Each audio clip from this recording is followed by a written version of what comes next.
Trust deals with problems raised by trainee doctors and reiterated in a recent report by the Care Quality Commission. The hospital's acting chief executive, Stephen Conroy, is determined to turn things around. The hospital's here to stay. It's a big hospital in a big town. We run an excellent maternity unit, fully staffed A&E. We need to get the paediatric services back, but we are a proper hospital providing all services to local people, and I think that has to stay. I don't see any solutions around us that could provide the services we do in other places. We just need to make sure it provides the best service in the most modern way. The Health Secretary Jeremy Hunt is seeking urgent clarification from the Attorney-General for the decision not to prosecute 2 doctors accused of arranging illegal abortions based on the sex of unborn babies. The Crown Prosecution Service decided that although there was enough evidence, pursuing the case would not have been in the public interest. A tree planting ceremony is taking place today at the site of a new incinerator at Calvert in Buckinghamshire. Lee Agnew has more. Plans to build the controversial energy from waste plant were given the go-ahead last year, and construction work gets underway today. The facility will take 3 years to build and will process 300,000 tonnes of waste annually, generating enough electricity to power 36,000 homes.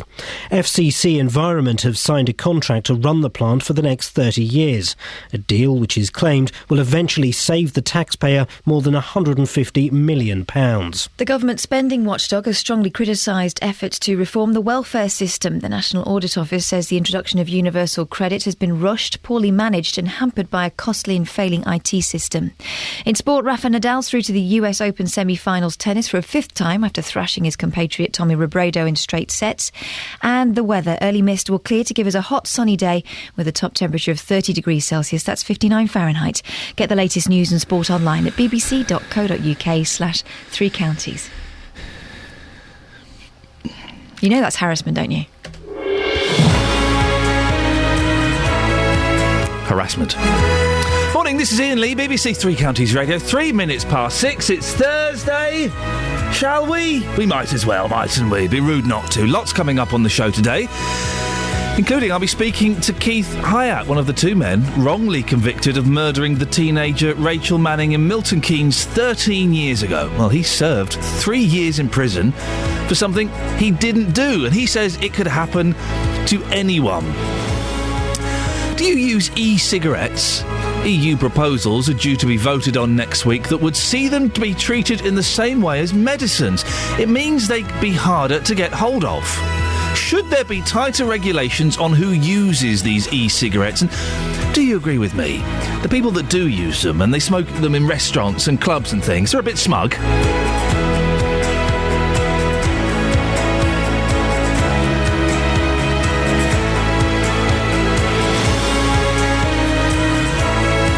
And just a few weeks after it wasn't OK to fall for a teacher, remember Jeremy French?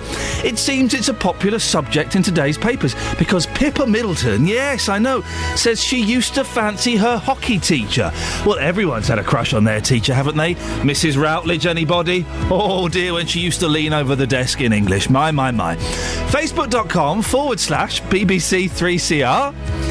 You can send me a text, 81333, start your text 3CR. Or you can give me a call, 08459 455 555. Across beds, hearts and bucks. This is BBC Three Counties Radio. This is an incredible story that we've been following very closely. A man has been found guilty of murdering a teenager in Milton Keynes nearly 13 years ago. Rachel Manning's body was discovered at Woburn Golf Course in December 2000. 41-year-old tandoori chef Shahidul Ahmed from Bletchley was sentenced to life imprisonment for her murder and told he will serve a minimum of 17 years.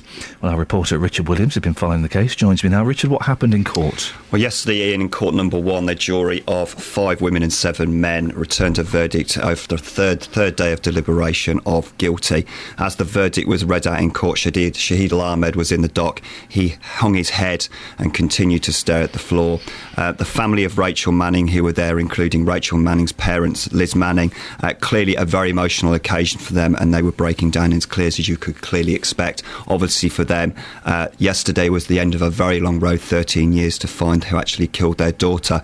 Justice Wilkie told Shahid Al-Ahmed he will serve a minimum of 17 years behind bars for Rachel's murder. You say it's gone on for a long time. Give us the background to this case for those who might not remember it. Yeah, what's really unusual about this case, Ian, is the length of time it's gone. What you've got to think about in this case, you've got obviously a young girl who's been tragically murdered. You've got not one but two men who were wrongly convicted.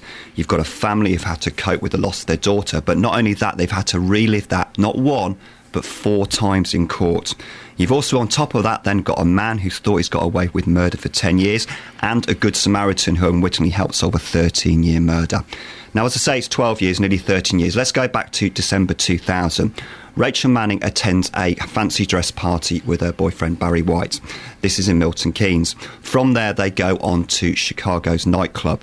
Now, in the early hours of that morning, Rachel and Barry get into an argument. Barry goes to a friend's house and Rachel leaves as well. Later on, she makes a phone call where she's lost. Now, Barry White, who's at Keith Heights' house, says that they will go and pick Rachel up from outside the Blockbuster store. They arrange to meet her and go there, and she's not there. Now, 2 days later, Rachel's body is found at Woburn Golf Course. This is some 8 miles away from where she disappeared. Now, obviously, at the time then, Barry White, who was the boyfriend, became the chief suspect in that murder case. He was actually tried for a murder and found guilty. Keith Height, his friend, was also tried, and he was sent down for also his part in helping to conceal the body. Barry White served 6 years in prison. Keith Height comes out, obviously served his time. Then the BBC Rough Justice programme picks it up. They are unconvinced by the evidence in terms of Barry White and Keith Height. And from there, there's convictions are quashed and a retrial. And then after that, Barry White has his conviction quashed. Now, yesterday outside court, I spoke to Keith Height on the evidence in terms of his reaction to the verdict. I'm still in total shock. I mean, I don't think it's really gone into me yet. It's just shock, absolute shock. I mean, it's been a long time coming. But at long last, we can say to anyone now, we're innocent. We were always innocent of this crime, as we said all along. So how did Shahid Al-Ahmed, the man guilty of this, come to the attention of the police? Well, in 2010, Shahid Al-Ahmed was arrested for the sexual assault of a woman, and at that time, a good Samaritan had actually seen the woman get out of Shahid Adam's car and reported the registration number. What that man didn't realise at the time, he was actually helping solve a 13-year murder mystery, because the DNA that was taken from Shahid Al-Ahmed matched the DNA on the steering lock which had been used to batter Rachel Manning's face when it had actually been found. Now, in February, Shahid Al-Ahmed went on trial for the murder of Rachel Manning. At that time, the jury couldn't come to a decision and failed to reach a verdict. But yesterday, there was no doubt as the jury came back and delivered a verdict of guilty unanimously. Now, outside court yesterday, Ben Gumpin, who's the barrister for the prosecution, said it was that chain of events in 2000 that led to the successful prosecution of Shahid Al-Ahmed. We may never know for sure what happened or why Shahid Al-Ahmed murdered Rachel Manning. What we do know is that Ahmed is an extremely dangerous man who was convicted recently of a sexual assault against another young woman. If it hadn't been for his arrest on that offence, Ahmed may never have been brought to justice for Rachel's murder. It's thanks to developments in DNA evidence techniques that we've been able to secure this conviction today. What have Rachel's parents said about the sentence? Yeah, Rachel's mum, Liz Manning, yesterday she gave a press conference after the verdict, and she didn't criticise the police or CPS, who I think will come in for some criticism at some point because of the chain events, but she also wanted to take time to praise the jury for what they'd done. We are relieved with the verdict that has been reached today and appreciate that although the jury has been presented with many complexities during the evidence, they've been able to reach what we consider a just conclusion. Now, that was Liz Manning talking there, but then Liz Manning went on during that press conference to say her daughter would still be alive today if Barry White had not abandoned her that evening. We believe Rachel would still be with us today if she'd not been abandoned by her boyfriend the night she was attacked, killed and brutally battered. We cannot forget that. but we'd like to remind everyone that this case has been about Rachel, who was killed at the young age of 19 with her whole adult life before her. This has been denied not only to her and us, her family, but also her friends, who still miss her deeply. What did the judge say in his sentencing remarks? Yeah, well, Mr. Justice Wilkie said Rachel had much to look forward to and was relishing the challenges that life that bring. And then he addressed Shahid Al-Ahmed directly in court and said, tragically, at the age of 19, you, Shahid Al-Ahmed, snuffed all that out, driven, it would seem, by the same demons which led you to commit that sexual assault in 2010. Now, Mr. Justice Wilkie also made reference to the injustice of Barry White and Keith Hyatt, saying that for almost 10 years you lived undetected with the knowledge of what you had done. And perhaps a final word, Mr. Justice Wilkie addressed the family of Rachel Manning in court directly. He praised them on the calmness and the dignity that has shown through all of the trials, and his final words really did probably catch it up most pointedly. I can only admire the stoicism you have shown in the court and convey to you my most profound sympathy over the loss of your daughter, Rachel, and everything that's happened since then until today. Well, it's a terrible story, Richard. Thank you very much indeed. We'll be speaking to Keith Hyatt, one of the gentlemen who was arrested and served time in prison for his, well, involvement in the murder, which turns out he had no involvement whatsoever. We'll be finding out his side of the story. 08459 455 555 is the telephone number. You can send me a text, 81333. Start your text 3CR, and we'll speak to you after a little bit of Etta James.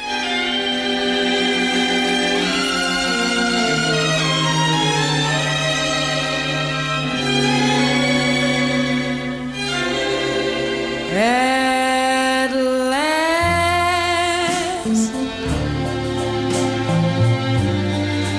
my love has come along. My lonely days are over, and life is like a song.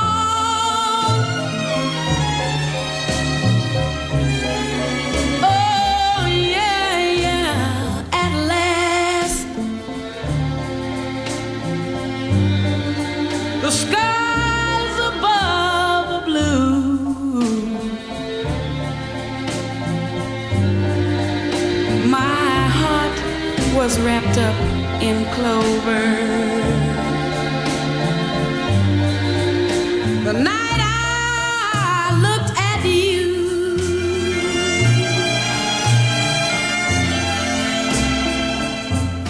I found a dream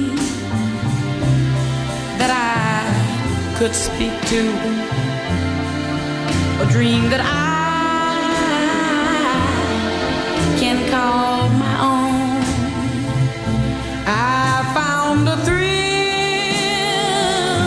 to press my cheek to, a thrill that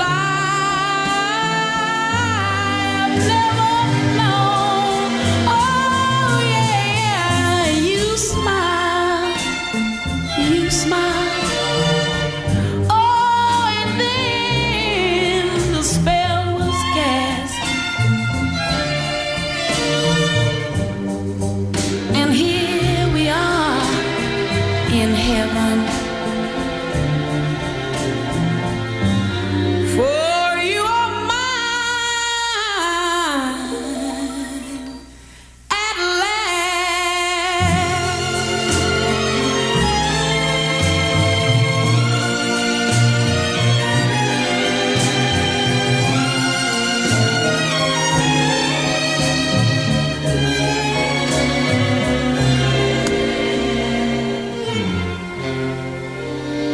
It's nice, isn't it? I don't think I've ever sat down and listened to that. It's some silly advert or something. It's one of those songs that's always around, but you don't take the time to sit down and listen to it. That's lovely. We'll have some of that, please. Thank you very much. Good morning. This is Iain Lee on BBC Three Counties Radio, 08459 455 555. We'll be talking about those e-cigarettes later on. Those cigarettes that aren't cigarettes, and you can smoke them indoors. And I mean, I've seen people smoking them in pop concerts and restaurants. Oh, there's something smug about them, isn't there? Oh, there's something very, very smug about those people. 08459 455 555. 6:15. Let's get the travel with Russell Holding. Travel news for beds, cards and bugs. BBC Three Counties Radio. Morning, Ian. I'm hard pushed to find any problems, really. All the major routes seem to be moving relatively well. I'm not aware of any accidents or incidents. There is a little section of the A41 towards London which looks very slow, just off junction 19 of the M25, really. It's the bit that goes past the A405 for a short stretch, looking a little bit busy towards Garston. But, I mean, it's bound to busy up a bit more later on. A few roads around St Albans look like they're busying up a little bit. The A4147 is building up on the approach as you head into St Albans towards the roundabout at the junction with King Harry Lane. M1 and M25, those seem to be largely OK as far as I can see. Train services doing all right. Russell Holding, BBC Three Counties Radio. Russell, that's what we like, thank you. Right, it's 6:16, it's Thursday the 5th of September. I'm Iain Lee, and these are your headlines on BBC Three Counties Radio.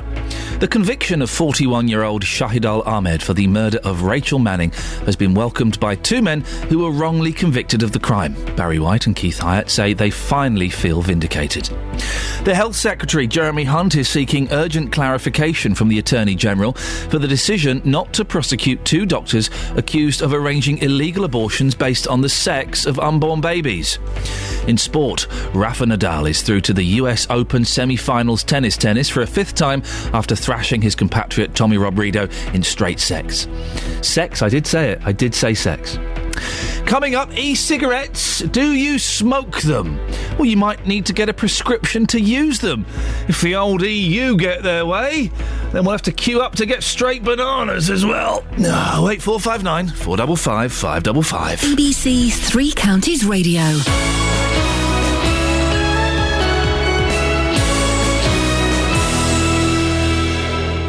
Every weekday from 12, Nick Coffer brings you... We're talking antiques and collectibles. It doesn't have to be old things. These anxieties that you have, when you get rid of this first one, you'll find that all these other things that you're talking about can fall into place. Nick Coffer. We've had some great music today. The Beatles, ABBA, Smokey Robinson, Adele, Pink Floyd. Nick Coffer. I am wearing bright purple jeans. Weekdays from 12 on BBC Three Counties Radio. What? You've come in all mysterious like. What was that for? No, I'm not being mysterious at all. I just brought you a photograph. You might like to use it later. What's this? It's called a touchwood. I'm off. Did I say?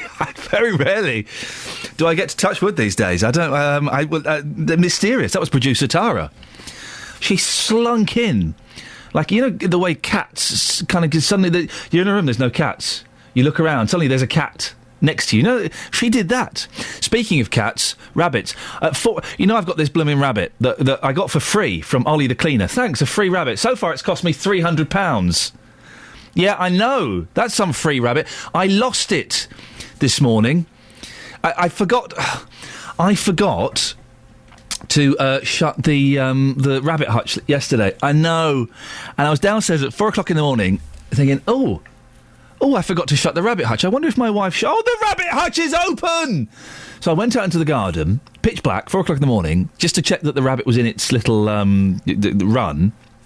The rabbit had gone. Not in the hutch, not in the run, not under the hutch, not nowhere. So for half an hour at 4 o'clock in the morning, I'm wandering around my garden in the dark going, Benji Bunny, where are you? I managed to catch the little so-and-so. It took me 30 minutes. Thanks, Benji. Benji Bunny, where are you? Like a rabbit's going to say, I'm over here. I don't think rabbits even recognise their names, do they? It's not a Cockney accent, it's a whisper. Benji, where are you? I'm going to shank you.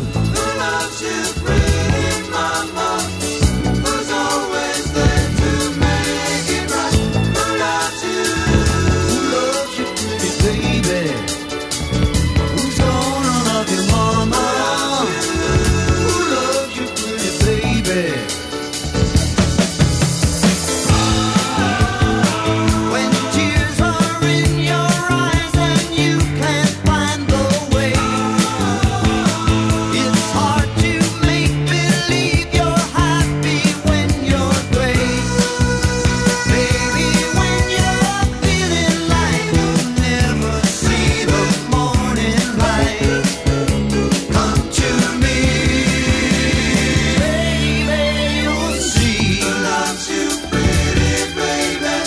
For all those phoning in to complain, I said shank, not what you think I said. Just calm down, all right? Calm down.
To kill her. Come on. You feeling good? You hit it? I'm feeling really butch.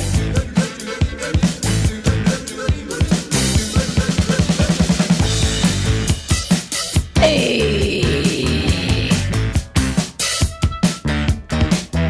When? Will you shut up?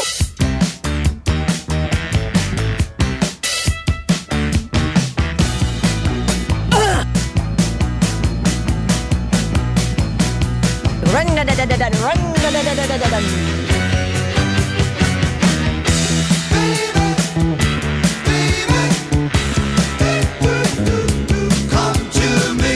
Me no speak English.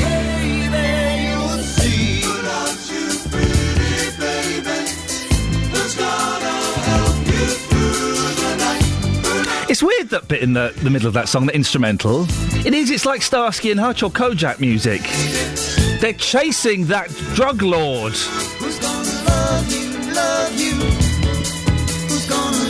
Morning, this is Iain Lee, BBC Three Counties Radio. Should there be tighter regulations on who can use e-cigarettes? EU proposals are due to be voted on next week that would see e-cigarettes treated in the same way as medicines. It could mean you'd have to get a prescription to use them. It's all part of a draft law to make smoking less attractive to the young. Well, we sent our reporter Sophie Solaria over to Kings Langley to ask people what they think about e-cigarettes. Morning, Sophie. What have people been saying? People have been telling me that it's absolutely ridiculous to be putting these on prescription or regulating them because, quite frankly, they're not cigarettes. And actually, a lot of people really quite liked them. Well, a lot of people like smoking dope, but do you know what I mean? There are rules against it. Well, I know, but if people aren't smoking the normal cigarettes, then I suppose people think that this is a really good alternative. Well, let's have a listen to what people said. I think they're a good idea. At the end of the day, my mum's been using them since January, and she hasn't touched this normal cigarette. So how often does she smoke them? More than she would a normal cigarette? No, same as she does. It's like she's still smoking normally, but not smoking normally, because she's not smoking a normal cigarette. Do you think there should be more regulations on them, seeing as they've got nicotine in them? No, they should be available to whoever needs them. They shouldn't be banned, or you've got to go through your doctor to go and get them, because that's just stupid. So how do we stop the children getting them online? And the online, I suppose, in a way, don't sell them online. OK, companies are going to lose a little bit of business, but what's not to hurt the local shops, well, they'll get some business. You could save the high street using e-cigarettes. Exactly, why not? So, madam, you smoke? I do. How often do you smoke? A lot. Do you? Yes, I smoke about 15 a day. Would you ever consider swapping to the e-cigarette? I have thought about it, because my son has done that, and he gave up smoking just over a year ago. But he hasn't given up smoking, he's still smoking the e-cigarettes. Sophie, thank you very much indeed. Well, there are plenty of people opposed to the changes in the law. Vicky Ford is a Conservative MEP for the East of England. Morning, Vicky. Good morning. You've already voiced your opposition to the changes. Why? Well, I'm not against regulating these to a certain extent, but this very heavy-handed regulation that is proposed here, as you said, maybe getting a prescription, could end up, people just not being able to get hold of the product. And I've had hundreds and hundreds of letters, individual letters, for people who've come off cigarettes and are using these electronic cigarettes. And, of course, it's better not to smoke at all or to try and quit completely. But, some people have really struggled with that, and they're finding that this electronic means of dispensing to nicotine, which is not smoking. You're not getting all that tar from the smoking. You are getting the nicotine, but not the smoke. They have found this has really helped them to quit the traditional cigarette. So some people would say this is useful aid to stop smoking normal cigarettes, but they're still indulging in their addiction, aren't they? Well, as I say, much better not to start in the first place, much better to try and quit completely. But what I have found is that hundreds of people have written to me saying this has helped me get off smoking tobacco.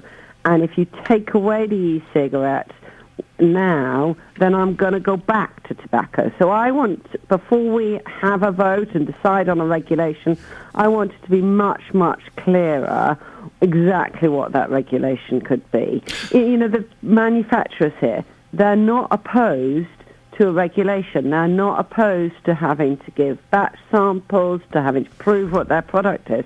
But they don't want to end up that this is some sort of prescription-only medicine, and it's that uncertainty. The manufacturers, of course, don't want it to end up as a prescription-based thing because they'll lose a shed load of money. Well, the other people who don't want to, who are pushing for this, and this is what worries me, the people who are pushing for this, are the big tobacco companies, because they want to get this product off and get all those people back on their Marlboro. That is not a good outcome either. So I think we need to take more time. I'm fed up with seeing heavy-handed EU legislation, which incidentally here is being pushed by the British Labour MEPs. I want to take a bit more time and try and get the right sort of regulation. Why is the EU proposing this then? What's the benefit to them? As I said, the MEP who's proposing this most is a British Labour MEP. Right. So, but why? Well, she's saying we need regulation. This is the opportunity. Let's do it now because we have this tobacco product directive. I'm saying let's take a bit more time. This market is moving really, really quickly. Let's go and listen to the people who are using this and see whether or not we can regulate it in a way that helps people get off traditional cigarettes without bringing more risk. I'd say again, much better not to start smoking. Just stop smoking. Just quit smoking. Sorry? Just quit Hey, smokers, just quit smoking. But you know what? It is really difficult. So I know I'm an ex-smoker. It took me a long time. So I know I now don't smoke at all. But there are many people who have used this product to get off smoking, and I don't want to send them back. Vicky, thanks very much for your time this morning. Vicky Ford, Conservative MEP for the East of England. Well, a couple of things, I suppose, really.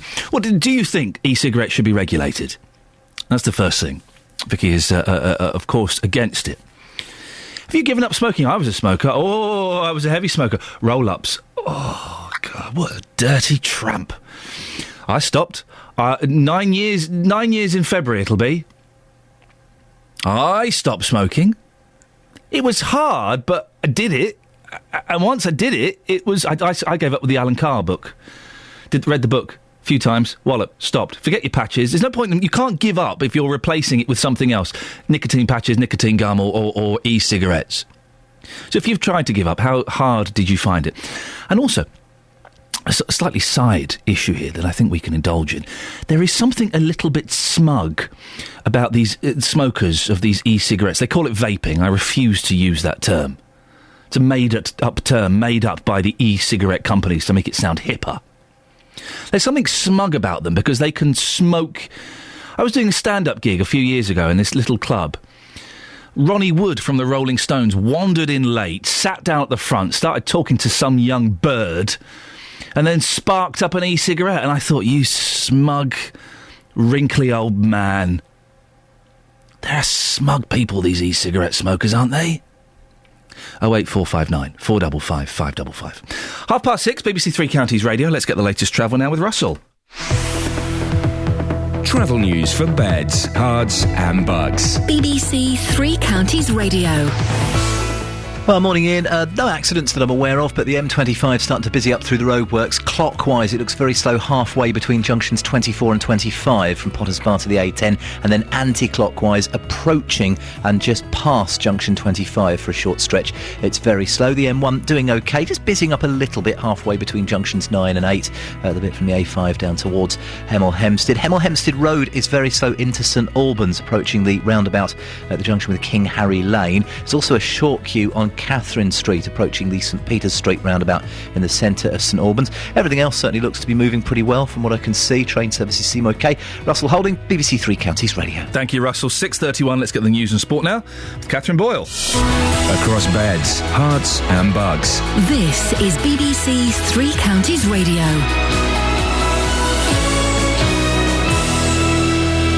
Good morning. The headlines. The conviction of 41-year-old Shahid Al-Ahmed for the murder of Rachel Manning has been welcomed by two men who were wrongly jailed for the crime. Barry White and Keith Hyatt say they finally feel vindicated. The Health Secretary, Jeremy Hunt, is seeking urgent clarification from the Attorney General for the decision not to prosecute two doctors accused of arranging illegal abortions based on the sex of the unborn babies. And Bedford Hospital bosses say they hope to be in a position to restore children's services there as early as October. Three Counties Sports. BBC Three Counties Radio. Rafa Nadal is through to the US Open semi-finals for a fifth time after thrashing his compatriot Tommy Robredo in straight sets. David Law was watching at Flushing Meadows. This was a breathtaking performance from Nadal, which underlined his position as the favourite to win the title. His opponent Robredo had beaten Roger Federer in straight sets in the previous round, but it took him 40 minutes just to win a game. He won only 4 in total as Nadal stepped inside the baseline, bossing rallies with extraordinary aggression. The only time Nadal has lost to his semi-final opponent, Richard Gasquet, was in the Under-14 World Championships. It'll take a very special performance for the Frenchman to triumph in his first US Open semi-final. Earlier, the women's world number 2, Victoria Azarenka, set up a semi-final against Flavia Pennetta with a straight sets win over Daniela Hantuchova. And in football, the new FA chairman Greg Dyke says more homegrown players are the key to meeting his ambitious goal of seeing England win the World Cup in 2022. A quota system's one of the measures he'll consider introducing. Going forward, we will certainly give ourselves a much better chance of winning tournaments if we have a bigger talent pool of players to pick from, which means having more English players who are consistent starters in the Premier League. The president of the International Olympic Committee, Jacques Rogge, says his organisation will consider whether Russia's Yelena Isinbayeva could be dropped as an Olympic ambassador following her comments about homosexuals. The world pole vault champion later said her comments had been misunderstood. And that's the latest news and sport. I'll be back with more at 7 o'clock. OK. Right. Some good names there. They're not strictly... No, you did some good names. Isinbayeva was right. It was the Hunter, whatever. I'm going to have to work on that. Compatriot. Fair enough. OK. But you are wrong about harassment. I'm not. It's harassment. No, it's not. What? If you're American. No, it's supposed to rhyme with embarrassment, where which is what you are. Where have you... We'll have words later. I had a very posh English teacher. I doubt it. Oh, I did. You were up north? No, I wasn't. I moved here when I was 10. For goodness sake, let me get a word in edgeways. It's like talking to one of these... Yourself. Oh, for goodness sake, shut up, woman. So where did you learn that embarrassment... No, hang on, what is it? Harassment has to rhyme with embarrassment. I had a very, very, very posh English teacher called Mr. Black Hawkins. Did you talk like that? Here's something. Did you used to fancy Mr. Black Hawkins? No. Did you fancy any of your teachers? There weren't that many male teachers, so if you got one under 25, you had a look. But I didn't fancy them, no. Get this, the front page of the Daily Telegraph, which is becoming more and more like the Daily Star every single day. The front page is Middleton. No, not that one. Pippa Middleton. Right. Pippa, my schoolgirl crush. Pippa Middleton has revealed in an article for The Spectator, this is the front page of the Daily Telegraph, she had a schoolgirl crush on one of her teachers, her undeniably fanciful hockey coach. Find out who, page 3. We go to page 3. Is he undeniably fanciful? No, he's bald. I'm sure Mr. Markham was a lovely bloke, but he's bald with pointy ears. Oh, he looks a bit like Prince Charles. Oh. But then there's a picture of Pippa and Kate's 16-year-old girls in their hockey uniforms. It feels a little bit... Like an excuse? Yeah. That's exactly what it is. Mrs. Routledge. Oh, really? Mrs. Routledge, the English teacher, older, sexier woman, and boy, when she leant over the desk to correct your English, boy, oh boy, oh boy. Good. Harassment. Call 08459 455 555. BBC Three Counties Radio. There you go. If anyone knows the correct pronunciation of harassment, do please give us a call, 084. It's going to be one of those shows, I think, today. Nitpicky. We're going to be picking nits. 08459 455 555. It's harassment, isn't it? It's harassment, not harassment. How do you pronounce that? And did you have a crush on any of your teachers? Of course you did. Of course you did. There was also Miss Kingshot, the young... She was probably about 23... 23-year-old history teacher, also taught sports. So in history, she'd be in there in a tracksuit. Oh, dear. Oh, dear. What teachers did you fancy? Let's try and keep it as clean as we can, please, even though... let's try that. 08459 455 555. Harassment.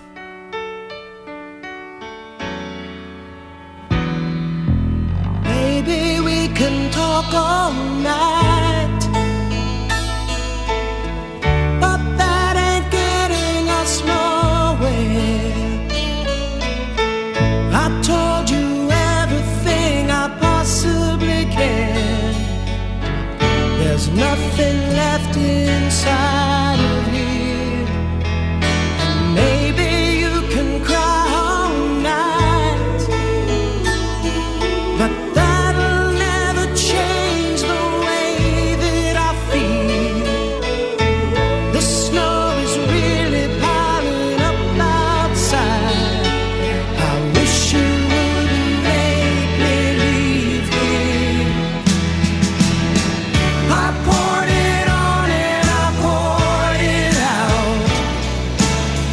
I tried to show you just how much I care. I'm tired of words and I'm too hoarse to shout. But you've been cold to me so long. I'm crying icicles instead of tears. And all I can do is keep on telling you I want you. I want you. I need you. I need you. But there ain't no way I'm ever gonna love you. Now don't be sad. Don't be sad, 'cause 2 out of 3 ain't bad. Now don't be sad, 'cause 2 out of 3 ain't bad.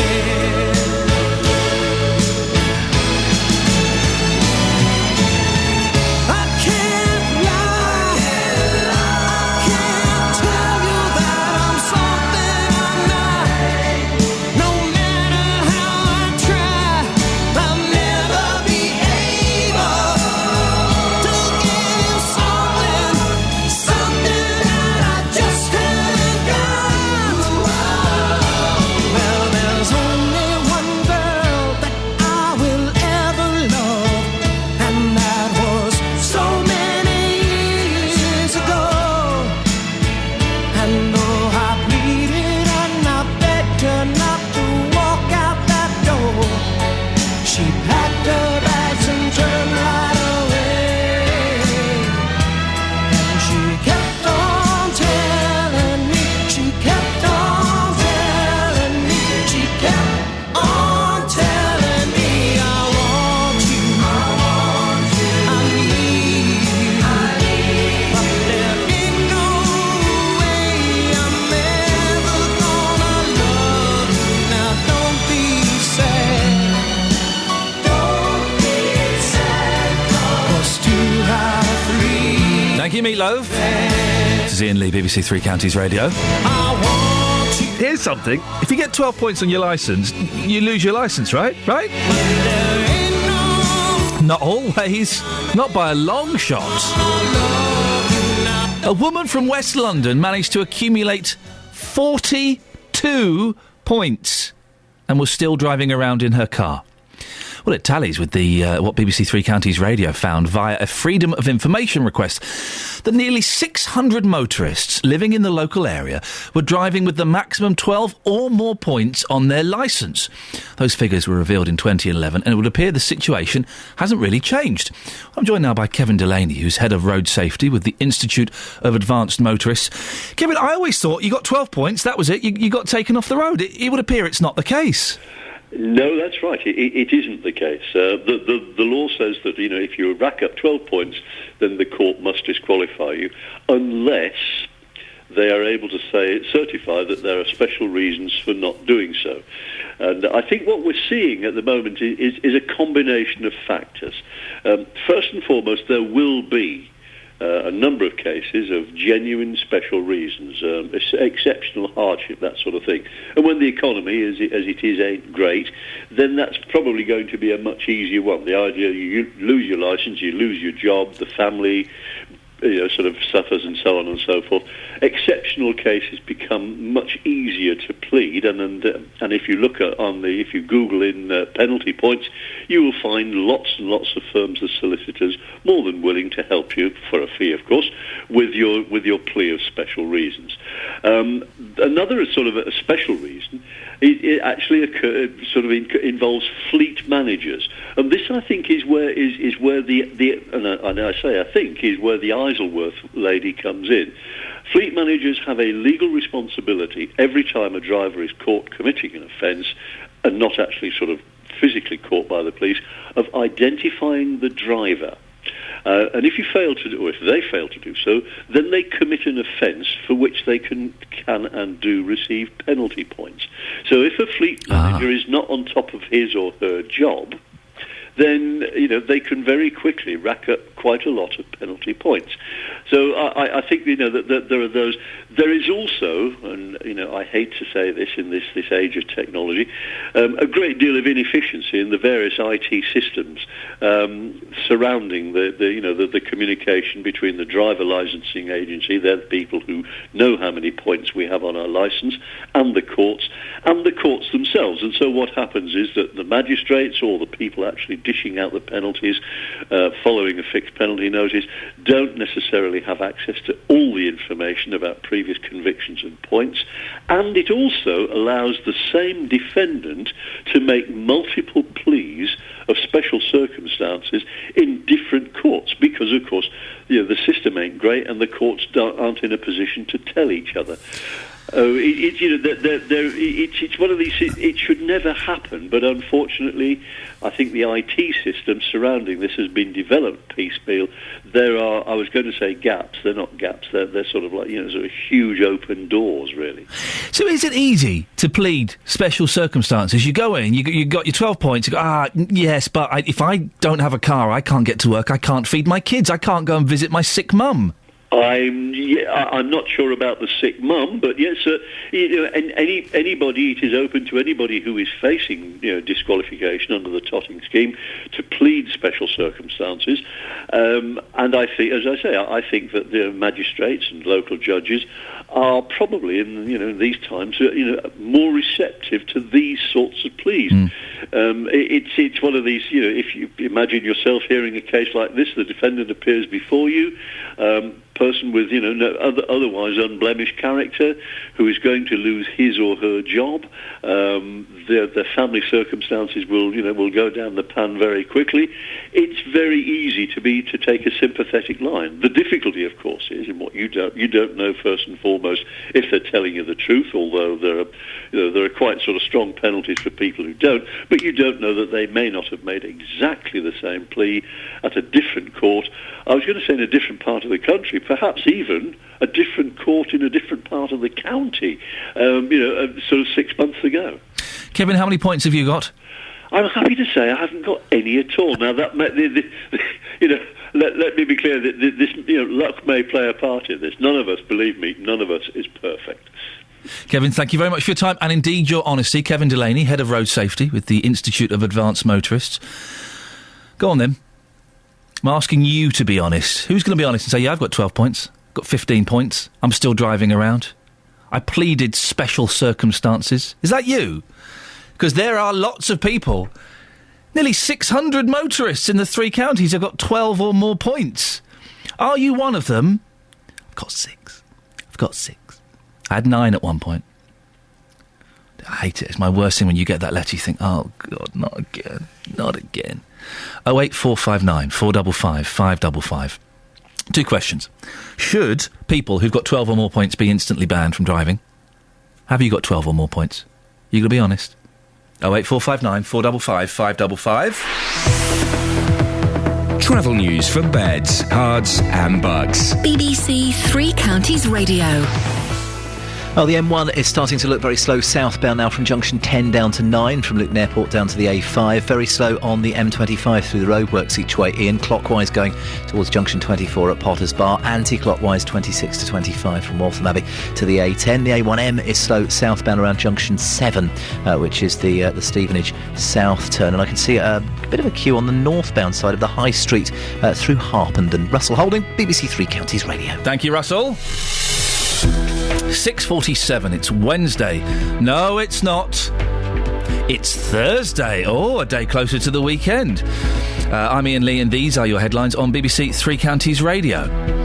The conviction of 41-year-old Shahidul Ahmed for the murder of Rachel Manning has been welcomed by 2 men who were wrongly jailed for the crime. Barry White and Keith Hyatt say they finally feel vindicated. The Health Secretary, Jeremy Hunt, is seeking urgent clarification from the Attorney-General for the decision not to prosecute 2 doctors accused of arranging illegal abortions based on the sex of unborn babies. In sport, Rafa Nadal is through to his 5th US Open semi-final after crushing straight-sets victory over fellow Spaniard Tommy Robredo. Coming up, some good news about Bedford Hospital. I'm joking. It's more bad news about Bedford Hospital, of course. It keeps getting worse and worse and worse. What's the latest? We'll find out after the weather with Elizabeth Rizzini. Beds, Hearts and Bucks weather. BBC Three Counties Radio. Hello, very good morning to you. Well, today's the last blast of summer. It's not going to be hot, I don't think, for quite some time yet. But today, we could be seeing 28, 29 degrees Celsius. I think somewhere across the 3 counties we might even get to 30 or even 31 degrees, 88 in Fahrenheit. Certainly hot, certainly sunny, lots of blue skies out there. But it's a rather misty, foggy start to the morning. That should disperse over the next couple of hours or so. And from there on in, well, it's going to be pretty nice day, really. Some high temperatures around, as I said, and the small chance of seeing 1 or 2 showers pop up perhaps into tonight's rush hour, late afternoon, first part of the evening, but most places are going to stay dry. Overnight tonight we are going to see the changes, so we've got the cloud thickening and eventually some outbreaks of rain spreading in from the west, but probably not until we get towards dawn tomorrow. Temperatures down to 14, 15 degrees Celsius, still a fairly mild night, but it is going to feel cooler tomorrow. There'll be outbreaks of rain throughout the course of the day. Some of them will be heavy at times, and we've lost a good 10 degrees somewhere along the way as well. Highs of only around 18, 19 degrees Celsius, perhaps 66 in Fahrenheit. It is going to stay cool over the course of the weekend. Lots of dry weather around, but also the risk of seeing 1 or 2 showers as well, and some of those could be heavy in places. That's the forecast. Thanks, Chuck. This week on EastEnders. Mr. Mitchell, can you hear me? We need to get him out of here now. Phil's been in an accident. His car crash is really bad. A battle over business and love shows no signs of slowing down. But when they searched the house, they found tools. Things needed a couple of breaks. And in Albert Square, there's only room for 1 top dog. Let's do it, Max. Phil, he's hanging on for dear life from what I've heard. EastEnders. It's obvious what's going on here, isn't it? Carl, stitching me up. Tonight at 7:30 on BBC One and BBC One HD. Why? Dave's in Luton. Good morning, Dave. Good morning, Iain. Dave, what can I do for you this morning? It is harassment. Harassment? Yeah. Yes. Yeah, So I'm right, and you've basically phoned up to say that Catherine Boyle, our newsreader, is a dunce and should go and stand on the naughty step. No, that's harassment to Catherine when you're saying she's a dunce. Well, that's harassment. Okay, but she is wrong. Well, she is wrong, sadly. And but, I am right? Well, you are for the first time in a sense, but this is what you called upon me in the mornings when I'm on the phone. Harassment. Well, not technically harassment. If it's warranted, it's warranted. No, it's not warranted. But this licence business, 42 points. Yes. This is... I can't understand. I've never known this before. I've never heard it before. Well, you're hearing it now. But this is outrageous. So, in other words, the biggest people, say like lorry drivers... Yes, sir. They're the biggest ones, or any driver, like bus drivers, could get away with this, these point business, because they could... Well, what about a murderer? Sorry? Say he's a lorry driver and he's a murderer. He goes to court, you can't put me into prison because I can't do my job and it's going to harm my family. What a... I've never hang on a second. Dave, you've extrapolated quite a lot there from a woman driving around with 42 points. You've suddenly gone to a lorry driver who's got points, I think, but is also a murderer, and he can't go to prison for the murder or the points because of his family. Yeah, the harmless is on his family. It's the same thing as that lady for the 42 points. A lorry driver murdering... suddenly, I'm not respecting your authority on the pronunciation either. A lorry driver murdering someone is not the same as a lady with 42 points. No, I'm just stating he's done a crime on his car, in his lorry. He did the murder in the lorry? Yeah. Ah, that changes it slightly. Yeah, sorry. You didn't make that clear? No, OK. Oh, no, I don't know. But the thing, he murdered someone in the lorry. Now, is he going to turn around and say to the judge, don't put me into prison because it's going to harm my family? There's a strong chance he might.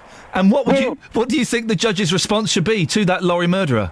Well, I can't say it over the phone, over the radio, can I? But the thing is, when they do this crime, it's going to be and I hope now for everyone hearing this, who's got a job driving. Don't do murders in your vehicle. Dave, didn't I ban you yesterday? Yeah, for one day. Get off. For the rest of the year he's banned. How does he keep getting through the system? How on earth does he keep doing that? Thank you, Dave. 08459 455 555. Well, more bad news for Bedford Hospital. After recent criticism by the Care Quality Commission and the loss of some of its children's services, it's now predicting a budget deficit which could be as high as £3.5 million. The announcement came at yesterday's Hospital Trust annual general meeting. Our reporter Tara Gungaful is here to tell us more. It just keeps getting worse and worse. What happened at the meeting, Tara? Well, Bedford Hospital NHS Trust reported on the highs and lows of the past financial year. And I must admit, we do a lot of stories about Bedford Hospital on this programme, and sometimes it makes me quite sad being a Bedford resident that all this is coming from Bedford.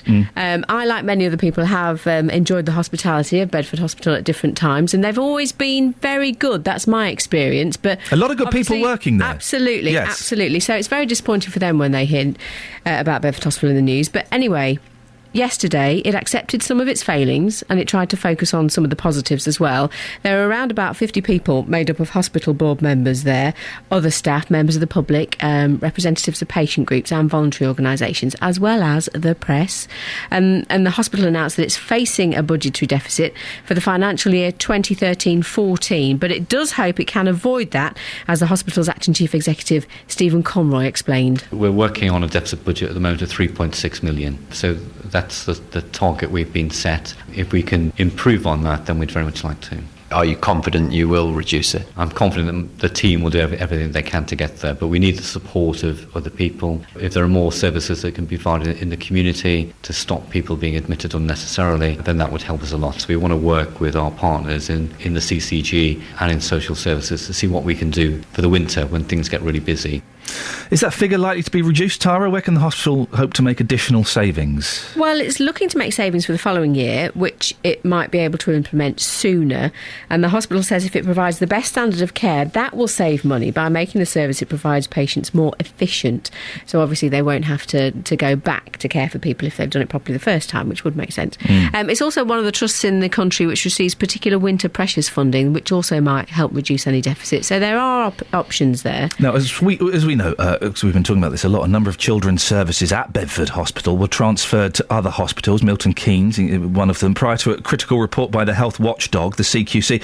What's the latest on that? Is that likely to be a permanent arrangement? Well, the encouraging news is that yesterday's AGM was told that the aim is to return these services to Bedford Hospital, and that's something that you've heard on this programme as well when you've interviewed the Acting Chief Executive, Stephen Conroy. Now, he was talking yesterday and said this might be done on a stage-by-stage basis, but it's an area of service which is a key part of hospital provision and one which is sorely missed, as we know, by many local residents. This is what Stephen Conroy had to say. We definitely want to see paediatric services back in Bedford. We should be providing most services to local families for all their healthcare needs. You know, it's extremely inconvenient for parents to be going further than this, so we've got to bring those services back as soon as possible. I'm working on a plan with our partners to introduce some new services before the winter. We know children get sicker in the winter, it happens every year, and if we can provide more services locally, that will save parents having to traipse off to other hospitals around the patch. So we're very determined to see some services back, say in October, before the winter. The CQC report also highlighted staffing issues with consultant levels in A&E and also the stroke unit, one of the areas mentioned. Is that issue being addressed now? Yeah, and it wasn't just extra consultants that were needed. Changes have been made in the nurse-patient ratio, and that's being regularly monitored in each department. So some vacant posts aren't always easy to fill, but I've got a clip from Stephen Conroy again. He hopes that they are getting to grips with that. A&E is one of those where we've got a consultant vacancy and we really want to recruit to that post. We've tried to recruit nationally, we've out to recruitment internationally, and we really need to resolve that. So I'm very keen to get that vacancy filled as soon as possible. However, I would assure listeners that we have a fully staffed A&E department. The consultants we have do extra shifts to cover the vacancy, and at the senior doctor level below consultants we have 100% of staff in post. So the service works really well. It's just, you need to be secure for the future, and we need all our vacancies filled.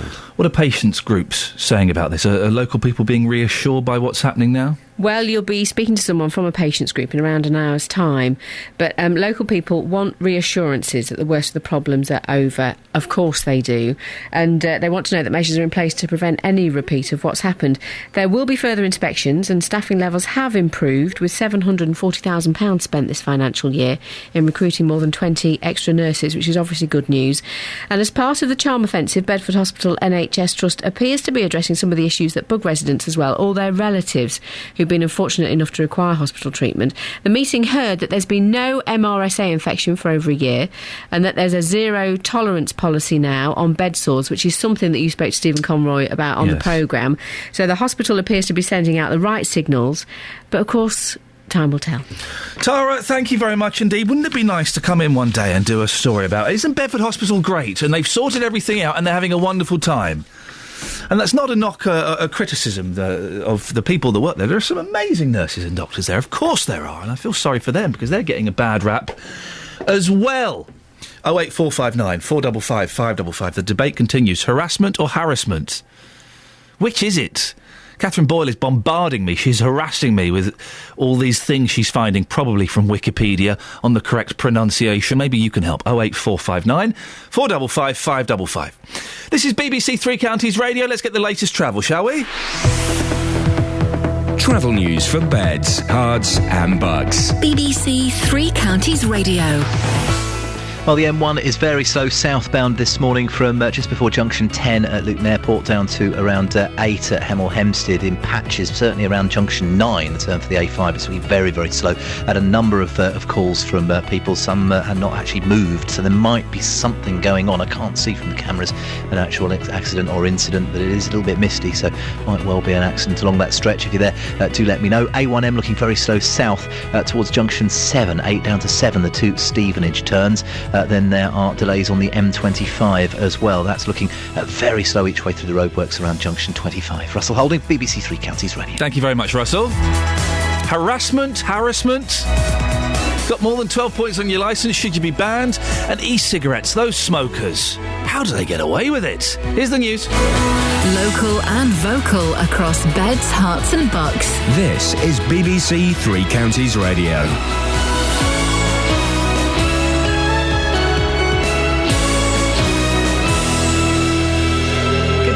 7 o'clock, I'm Catherine Boyle. The headlines: Manning conviction clears the way for compensation case, Bedford Hospital heading for the red, and Watchdog criticises welfare reform. BBC Three Counties Radio. The conviction of Bletchley man Shahid Al-Ahmed for the murder of Rachel Manning yesterday has strengthened the case for compensation for two men wrongly jailed for the crime.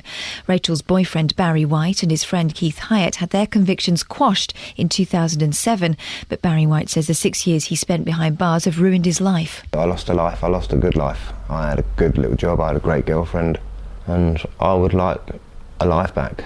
I can't get a job at all. I'd like my compensation. That would be my justice when I had to get that compensation. Bedford Hospital bosses say they'll do all they can to avoid the predicted budget deficit. The Trust's annual general meeting was held yesterday, where it was revealed the hospital risks going into the red by as much as £3.6 million. The Trust's acting chief executive is Stephen Conroy. We do everything we can to avoid the financial deficit, but we are running with a risk. We've had an underlying issue around finances recently. Clearly, we need to be in line with the rest of the NHS. Everyone's making the same level of savings. It is harder sometimes in a small hospital to make those savings. So some of the things that contribute to that are an increase in emergency admissions. Two men have been jailed for more than 10 years for drug dealing in Luton. Gulfraz Parvaz and Nicky O'Dell had heroin worth up to £600,000, as Barry Caffrey reports. Luton Crown Court heard that undercover officers were watching a house where a deal had taken place. After the men left, both their vehicles were stopped. Parvaz had £56,000 in cash in his BMW, and in O'Dell's van there were two big blocks of heroin. 38-year-old Parvaz from Kennington Road in Luton and 35-year-old O'Dell from Sycamore Road in Houghton Regis pleaded guilty to supplying Class A drugs. The Health Secretary Jeremy Hunt has demanded urgent clarification of a decision not to prosecute two doctors accused of arranging abortions based on the sex of the unborn child. The Crown Prosecution Service said taking the case to court would not be in the public interest. The National Audit Office has accused the government of trying to introduce its flagship universal credit scheme without knowing how it would work. The aim is to replace means-tested benefits with a single monthly payment. Ministers say problems have been dealt with and universal credit will be introduced on time and on budget. In sport, Rafa Nadal's through to his fifth US Open semi-final after a crushing straight sets victory over his compatriot Tommy Robredo. The world number 2 won 6-0, 6-2, 6-2 in just 1 hour 45 minutes. Nadal will face Richard Gasquet in the last four, who reached his first Grand Slam semi-final for 6 years after beating David Ferrer. It took the Frenchman 3 hours 23 minutes to win the 5 sets. Gasquet had led by 2 sets to love. The weather: early mist will clear to give us a hot sunny day with a top temperature of 30 degrees Celsius, that's 59 Fahrenheit.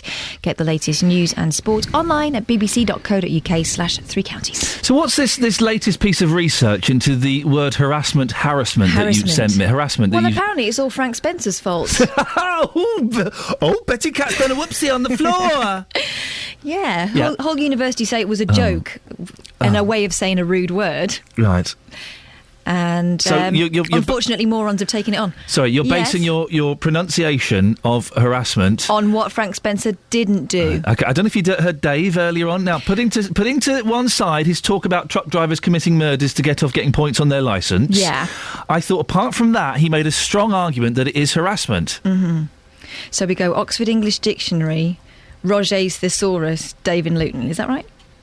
Yeah.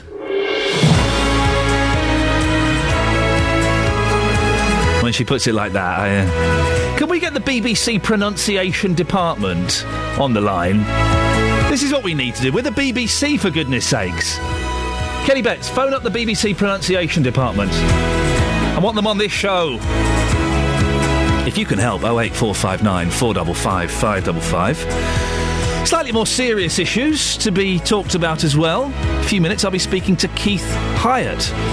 Well, he's one of the two men who was wrongly convicted of murdering the teenager Rachel Manning in Milton Keynes 30 years ago. He served 3 years in prison for a crime he didn't commit. One of my biggest fears, and he says it could happen to anyone. We'll be hearing his incredible story in just a minute. E-cigarettes. Oh dear, oh dear, oh dear. EU proposals are due to be voted on next week that would see them be treated in the same way as medicines. It means they'd be harder to get hold of. Should there be tighter regulations on who can use e-cigarettes? Or should we just let any old smug so-and-so smoke them? remember a few weeks ago, it wasn't okay to fall in love with a teacher, Jeremy French, anybody? But today, it's all right. Pippa Middleton has revealed that she used to fancy her hockey teacher. Which teachers did you have a crush on at school, and why? Facebook.com/BBC 3CR. Oh, Jeremy Forrest, thank you. Jeremy French is someone completely different. You can text 81333, start your text 3CR, or you can give me a call, 08459 455 555. Across beds, hearts and bucks. This is BBC Three Counties Radio. Incredible story, the story of the murder of Rachel Manning 13 years ago. Two men were wrongly jailed for murdering Rachel Manning in Milton Keynes, and they say they finally feel vindicated after Shahidul Ahmed from Bletchley was found guilty yesterday, and he's starting a life sentence this morning for the murder. Well, Rachel's boyfriend Barry White and his friend Keith Hyatt were both wrongly convicted for the crime. The convictions of Barry and Keith were quashed after a BBC Rough Justice programme questioned the evidence used to convict them. Well, Keith Hyatt joins me now live. Good morning, Keith. Good morning. Horrific story in so many ways. How did you first realise that you were a suspect in the murder of Rachel? Well, quite early on, really, because I'd actually stopped to inquire about some police activity very near Woburn Golf Club.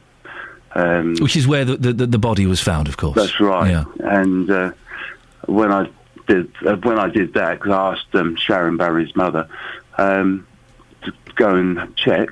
Well, within minutes, I was taken to the police station, told that I would do a statement.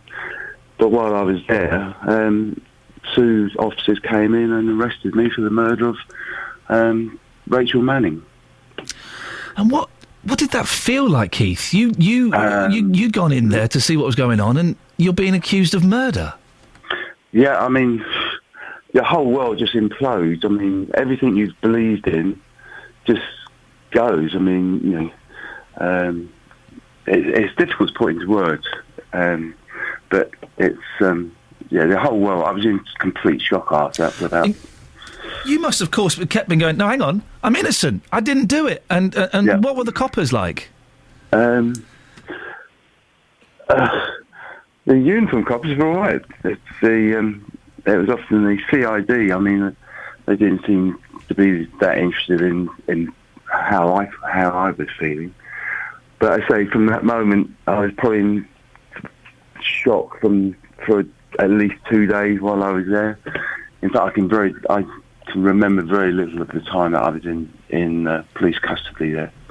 And Rachel was a friend of yours, is that right?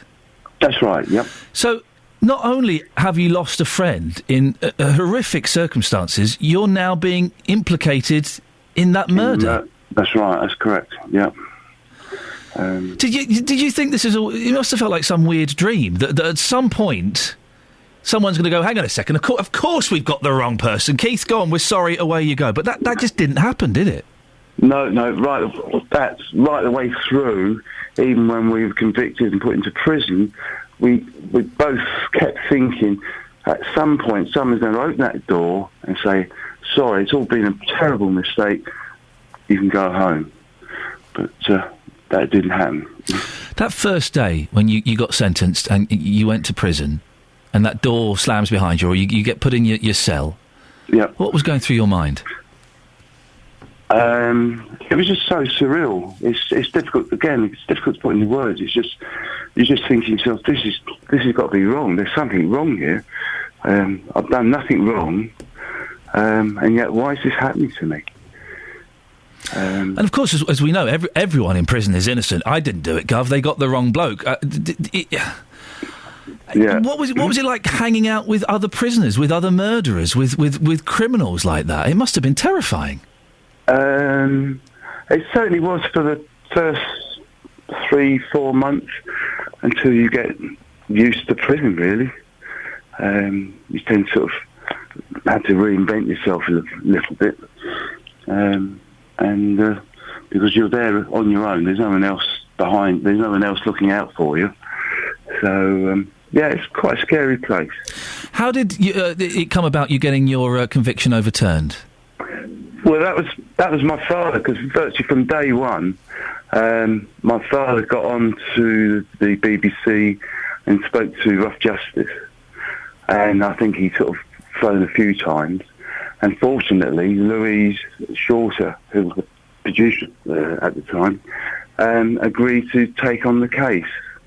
And then Mark Daly came in, who then investigated the case, and that's how we got our appeal. I mean, it took a long time. This is not quick. But without their help, Barry would still be in prison. Because the sums of money you're talking about to get an appeal is astronomical.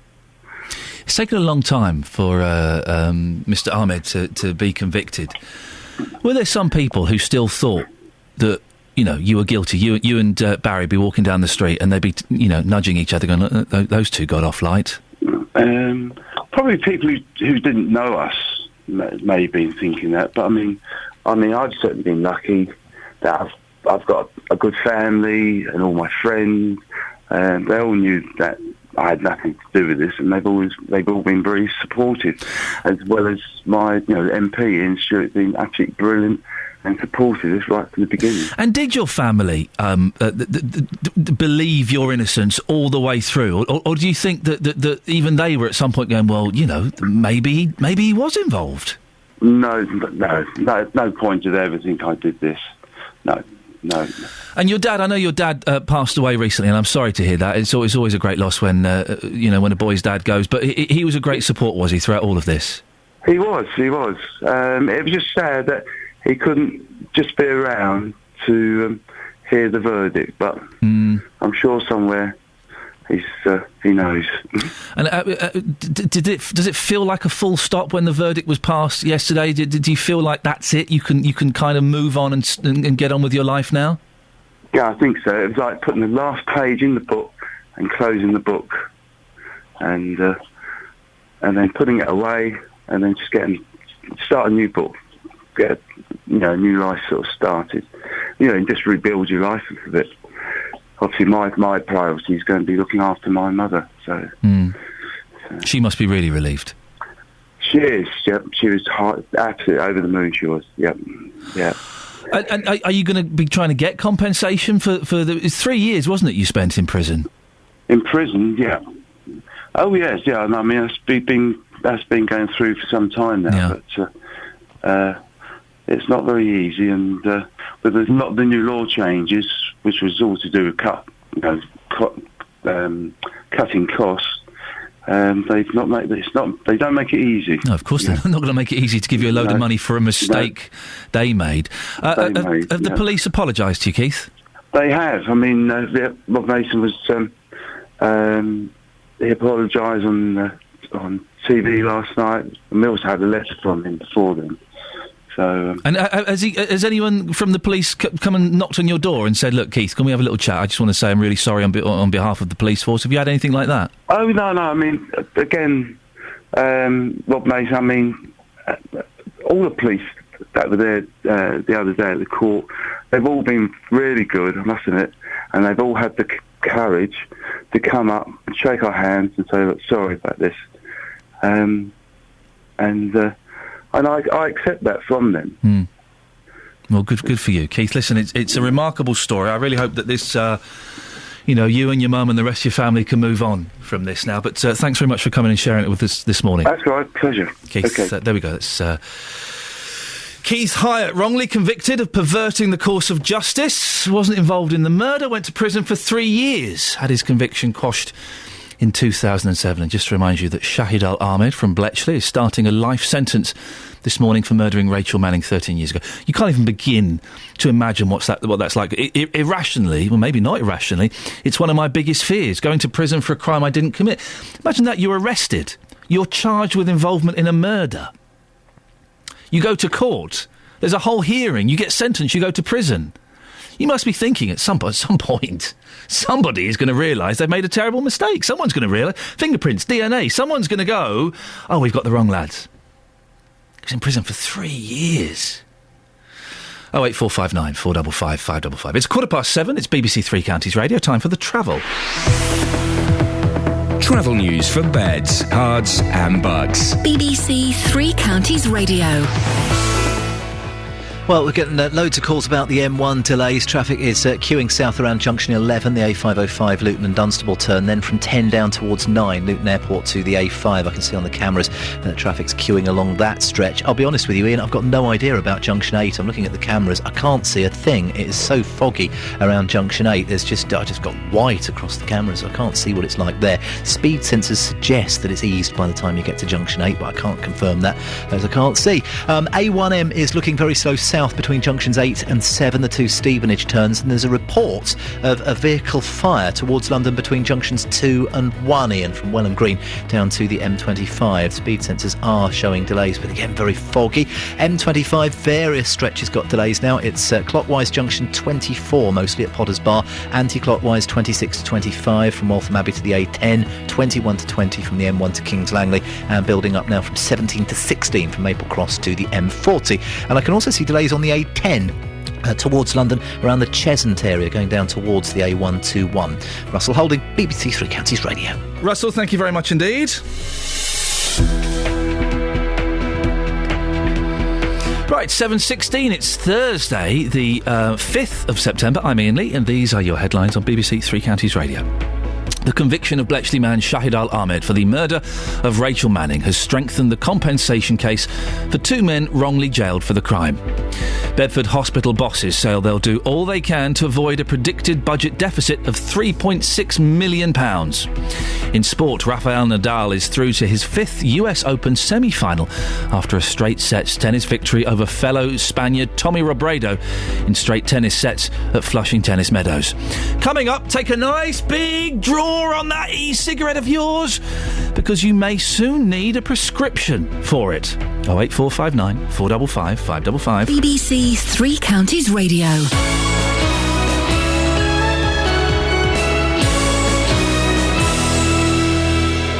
On Saturday, it's an extended Three Counties sport with another 4 live commentaries. MK Dons host Swindon in the early kick-off. Then there's full coverage of Tranmere versus Stevenage. Stevenage a goal ahead. And Wycombe's trip to Hartlepool. And at 5:30, Luton are at home to Grimsby. Howes will score. Right-hand side finds the back of the net, and Luton have got their goal. Hear all 4 games live this Saturday from 12 in Three Counties Sport.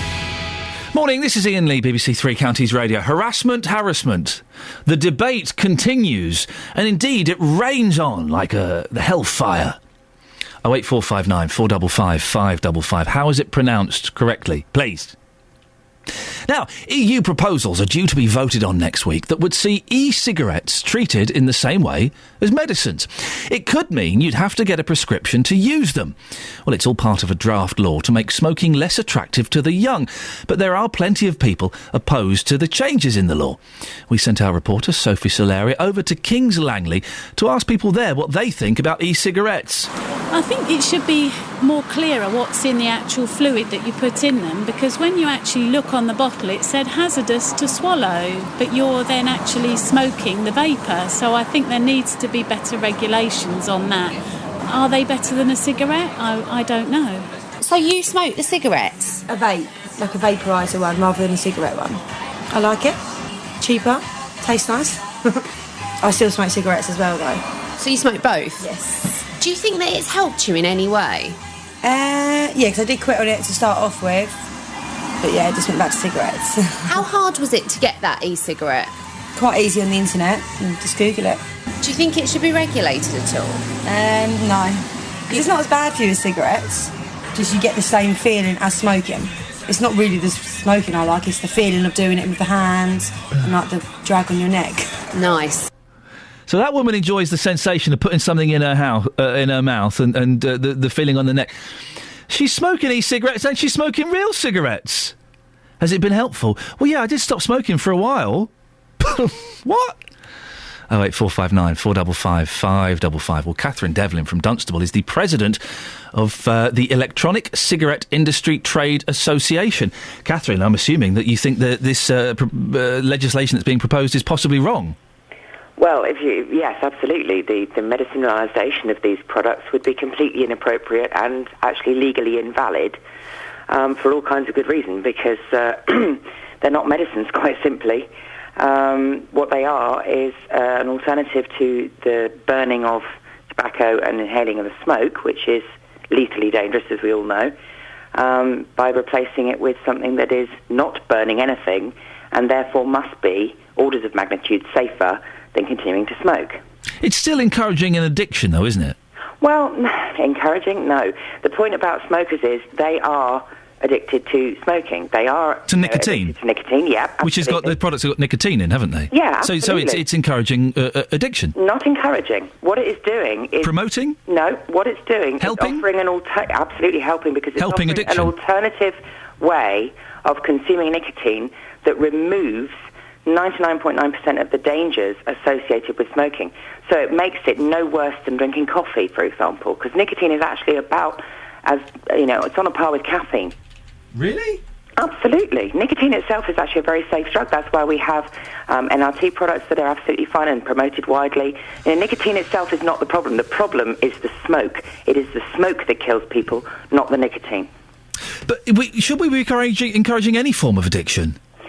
Well, I'm addicted to oxygen. I'm not going to give that up. No, you're not addicted. No, you're not addicted to oxygen, are you, Catherine? Though well, that's a necessity. Why do you say that is not an addiction? Because it's a necessity, Catherine. Oxygen is a necessity. That's a silly argument. It's a necessity, but it's also not harming me.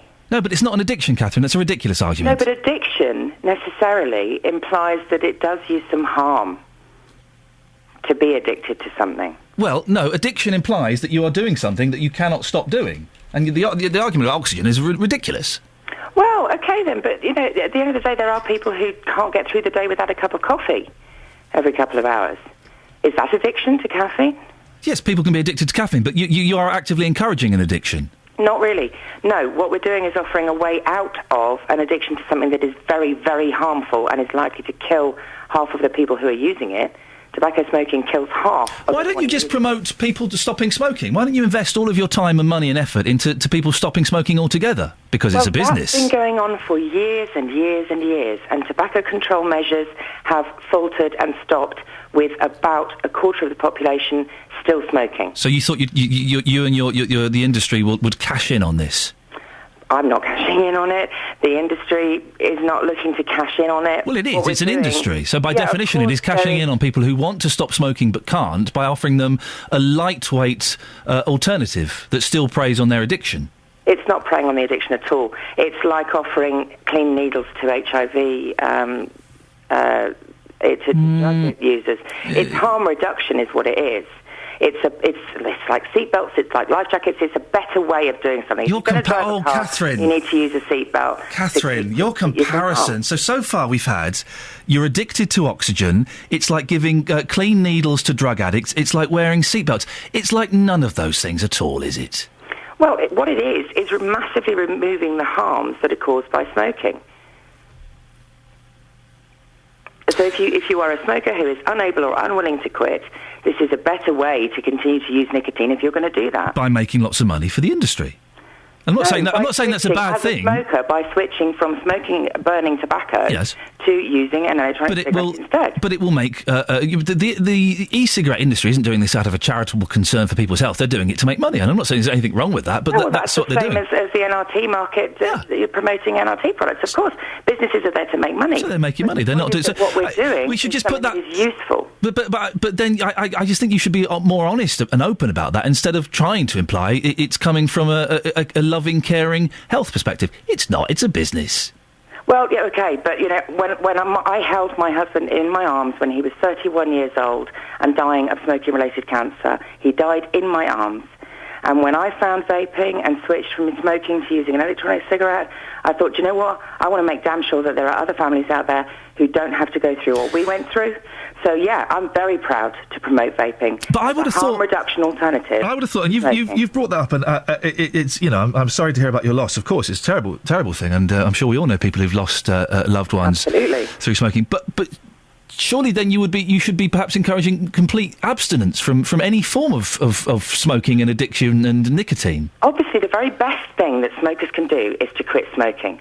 But for many of them, I mean, a quarter of smokers simply cannot do it. Yes, they are unable or unwilling to can. quit. Everyone can stop smoking. No. That's a myth. Everyone can stop smoking. No, I don't believe it is a myth, because otherwise, why have we still got a quarter of the UK population still smoking? Because it's bloody hard, but everyone can stop smoking. Of course they can. It's not true. It's simply not true. Yeah, well, everybody can stop smoking now because we've got better alternatives. Everyone can stop smoking, and everyone can stop their dependence on nicotine. To say it's not say that they can't is I think a slightly dangerous myth that the e-cigarette industry is pushing forward. This is not the e-cigarette industry pushing that. The point is everybody recognises it. NICE recognises it. The Royal College of Physicians recognises it. Their reports have, for years and years, since 2007, 2010, they report that, you know, we need to do more. What do they report? Sorry, what do they recognise? Do they recognise, Catherine, that some people can't stop smoking? Absolutely. They recognise that there are people who are unable or unwilling to quit smoking. Unwilling and unable are two. Unwilling and unable are two very, very different things. Do they recognise that there are some people who are unable to stop smoking? They recognise both. I would love to see that evidence. Those reports are linked on our website. I will have a little look at that, because I don't buy for 1 second. I believe that everybody is able to stop smoking if they want to. And there is a difference between unable and unwilling. There is a difference, but equally there are some people who are unwilling and some people who are unable. And the point is that the Royal College of Physicians and others, the Behavioural Insights team at the Cabinet Office, all of these people recognise that if you can't persuade people to quit, then you must offer them better alternatives. This is why the NRT has been promoted so widely, but unfortunately it fails for 96% of people who use it. So we need to find a better way, and thank God we've now got one. If these regulations get passed, Catherine, what would that mean for the industry? Well, medicinal regulation would mean a complete ban, so we'd be taking that to court because it's legally invalid. We have the opinion of Sir Francis Jacobs QC that's very clear on that. Catherine, thank you very much. Always good sparring with you first thing in the morning, and I appreciate your time and your robustness. Catherine Devlin from Dunstable, President of the Electronic Cigarette Industry Trade Association. Well, are there? So Catherine puts forward an interesting point. I'm not sure I agree with it. She says there is medical evidence, and I'll look into that. Are there some people who cannot stop smoking, who just can't do it? There is a difference between unable and unwilling. My dad stopped smoking, and anecdotal evidence, but that proves to me that anybody could stop smoking. He used to smoke 100 cigarettes a day, chain smoking, 80 to 100 cigarettes a day, constantly. And when I was a kid, he constantly tried to stop smoking. He had patches, he had gum, he had hypnotherapy, couldn't stop. He had a heart attack about, when was it? God, about 12, 13 years ago. Heart attack that day, as he was smoking a cigarette. Never smoked another cigarette after that. He went, do you know what, I'm going to stop. He used to smoke 100 cigarettes a day. And I know it's anecdotal evidence, but sometimes that's all we have. If he could stop smoking, anyone could stop. I genuinely believe that. Maybe you disagree. Maybe there are some people out there who can't stop smoking. Is that you? Is that your mum? Is that your son? Have they tried? 08459 455 555 is the telephone number. Are there some people who simply cannot stop smoking? I like it when Catherine comes on. We have a good old ding-dong. I believe my things, she believes her things, and we both go off slightly angry but a little bit happier, I think. I hope so, anyway, because I want her to come back on. She's good fun. 08459 455 555. Are there some people who simply cannot stop smoking? Right, it's coming up to 7:29. You're listening to BBC Three Counties Radio. Let's get the latest travel with Russell, shall we? Travel news for beds, cards and bugs. BBC Three Counties Radio. Well, it's very foggy in some places this morning, especially on the M1 around Junction 8 at Hemel Hempstead. It's so foggy I can barely see anything on the cameras, but it's been extra busy, I suspect, because of that fog. It's queuing south around Junction 11, the A505 Luton and Dunstable turn, and then from 10 down to 9. That's from Luton Airport to the A5.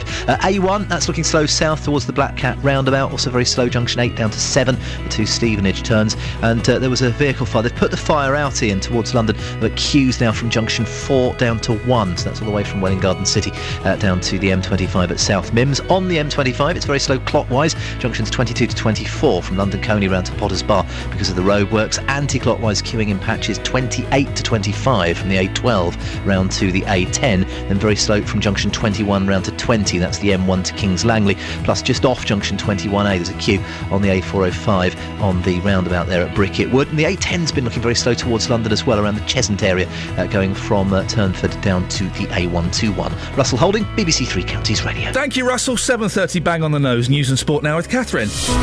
Across beds, hearts and bugs. This is BBC Three Counties Radio. Good morning. The headlines. The two men wrongly jailed for the murder of Rachel Manning are vowing to continue their fight for compensation following the conviction of 41-year-old Shahidul Ahmed at Luton Crown Court yesterday. Bedford Hospital bosses say they'll do all they can to avoid a predicted budget deficit of £3.6 million. And the Health Secretary Jeremy Hunt has demanded urgent clarification of a decision not to prosecute two doctors accused of arranging abortions based on the sex of the unborn child. Three Counties Sports. BBC Three Counties Radio. Tennis, and Rafa Nadal's through to the semi-finals of the US Open after a comprehensive straight sets victory over Tommy Robredo in New York. Nadal was 6-0, 6-2, 6-2 winner at Flushing Meadows. Is it love? 6-love. It's tennis, isn't it? I don't know. Yeah, it's love. All right. Was a 6-love, 6-2, 6-2 winner at Flushing Meadows and admitted, I knew it wasn't nil, admitted it was his best performance of the tournament. I think I played great the first set. It's my first set so far this year, 100%. Very happy the way that I move myself on court. Very happy the way that I hit my forehand and my backhand especially. So in general, was my best match of the tournament. Just happy being semi-finals is a very important result for me. World number 2 Victoria Azarenka set up a semi-final against Flavia Pennetta with a straight sets win over Daniela Hantuchova, while defending champion Serena Williams faces China's Li Na in the first women's semi-final later today. Andy Murray's in quarter-final action at the US Open later when he takes on the Swiss number 9 seed Stanislas Wawrinka. Our tennis correspondent Russell Fuller looks ahead. Stanislas Wawrinka was the first man Murray beat en route to Olympic gold, but he's also the last man to stop him reaching a Grand Slam quarter-final here in New York 3 years ago. Very likeable and with a dream of a single-handed backhand, Wawrinka showed the self-belief he has sometimes been lacking in his fourth-round win over Thomas Berdych. Murray is yet really to hit his stride and has been a little fractious at times on court, but he knows exactly how to raise his game for the matches that matter, as we've seen in his run to the final of the last 4 Grand Slams he's contested. Finally, football, and Manchester United have been urged to recruit a director of football by Liverpool's former sporting director Damien Comolli. He believes the new manager David Moyes and new chief executive Ed Woodward need help after their struggles in the transfer window. And that's your latest news and sport. I'll be back with more at 8 o'clock. Schedule or schedule? Schedule. That's the British way, is it? Yep. Because I prefer schedule. OK. Call 08459 455 555. BBC Three Counties Radio. Is anybody else picking up a little bit of tension between me and Catherine this morning? That was awkward, wasn't it? Was that awkward? It was a little bit. Everyone knows it's love in tennis. Who knows why is it love? Who knows? Anyone? Anyone? I don't know. I'm saying it as though I know. I don't know. I'm sure there's an interesting answer to it. This is Iain Lee, BBC Three Counties Radio. In the next 30 minutes, penalty points, Bedfordshire Hospital and pronunciation. Who would want to get out of their car and go to school or work with those things coming up? Only a fool, dear listener. Only a fool. And I know you're not. This morning we're asking, if you've got more than 12 points on your licence, should you be able to carry on driving? Well, this is incredible. A woman from West London managed to accumulate 42 points. 42 points, and was still driving around in her car. Well, it tallies with what BBC Three Counties Radio found via a Freedom of Information request in 2011. That revealed that nearly 600 motorists living in the local area were driving with the maximum 12 or more points on their licence. It would appear that in 2 years the situation hasn't changed. Well, what do you think? Should you be allowed to drive if you've got 12 or more points? David Walker is co-owner of Duke and Duchess Driving School in Bedfordshire. Joins me now. Morning, David. Good morning, Iain. I was surprised by this. I thought 12 points, you got your licence taken off you. Well, that's what we'd all like to think happened, wouldn't it? When it does get taken off you, how long does it get taken off for? Well, Usually it varies depending on what you've lost your licence for. Sort of drink driving, dangerous driving, up to obviously the maximum penalty, death by dangerous driving, because obviously lose licence and also prison sentences. So the term of ban can then be from 6 months up to even a number of years for the maximum bans. It would appear that people can kind of just flounce into court and go, yeah, I know I've got 12 points, but I really, really need my car for work, otherwise my kids won't eat. Is it as simple as that? To the best of my knowledge, it's not quite that simple. I believe that there is a system in place for appealing the losing of your licence. So if, say, to take away your licence was to directly affect your ability to work, let's say for delivery drivers possibly, or taxi drivers, or to even an extent driving instructors, although we all hope we wouldn't get 12 penalty points anyway, but if it was going to directly affect your ability to provide income, then there may be a way of proving to the court that by taking away your licence it's going to have a direct impact on your family. To the best of my knowledge, though, the kind of appeals that you find at the moment are more where people are finding ways of getting around their speeding fines, or they're kind of going out, having accidents or causing problems on the road, and then using maybe, say, expensive lawyers as a way of getting out of these penalty points. I was once told by someone who got 12 points and lost their licence. It's always the best thing that's happened to me, because I've been banned for a few months. It was 3 months or 6 months. But when I get my licence back, it's completely clean. I can start again. Again, it seems to be a bit of a flaw of the system, doesn't it? I mean, points themselves should usually stay on the licence for a period of around 2 years, again, depending on what the points are actually put on the licence for. But again, like you said, once you get a licence back, if it's being reissued as a clean licence, it's almost like starting with a clean slate. I mean, what you would like to think would happen is that the points that were on there originally would still roll over for their initial 2-year period.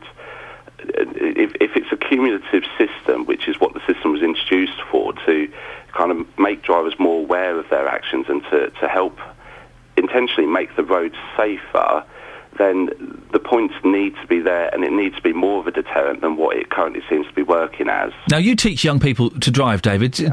Are they bothered about points? Are they even aware of them? They are aware of them. As instructors, we actually make them aware that there is obviously a penalty system in place. Upon actually passing their test, the driving examiner will also make them aware of the way the system works.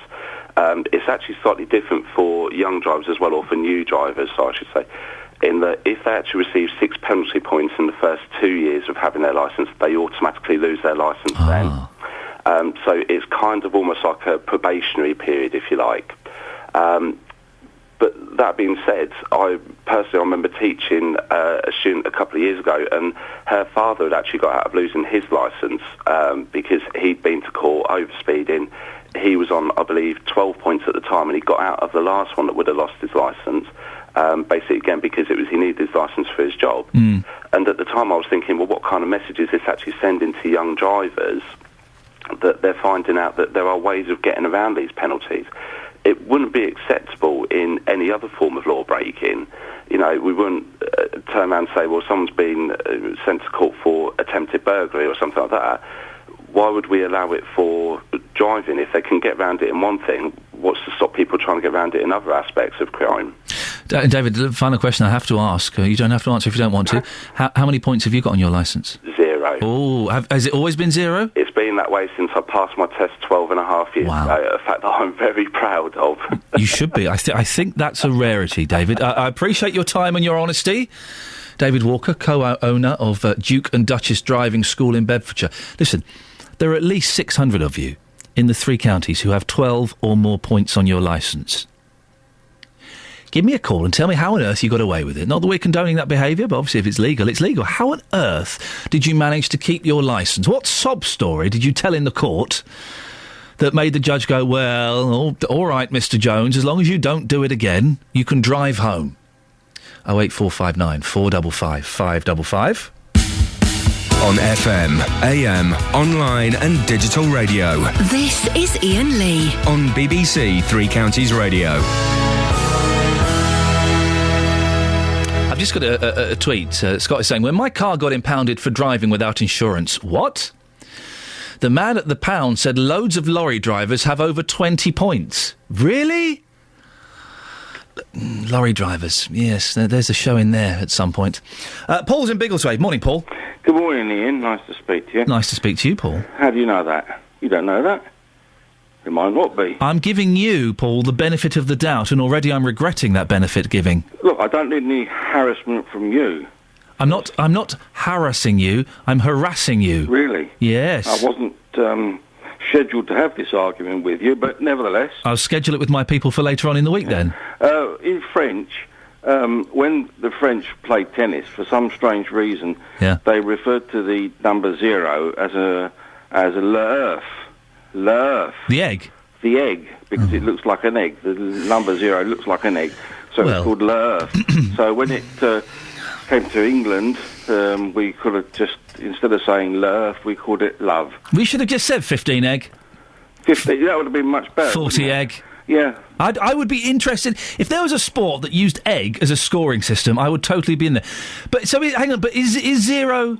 Surely 0 in French is just le nod. Le nod, le nil, le nono, le nono.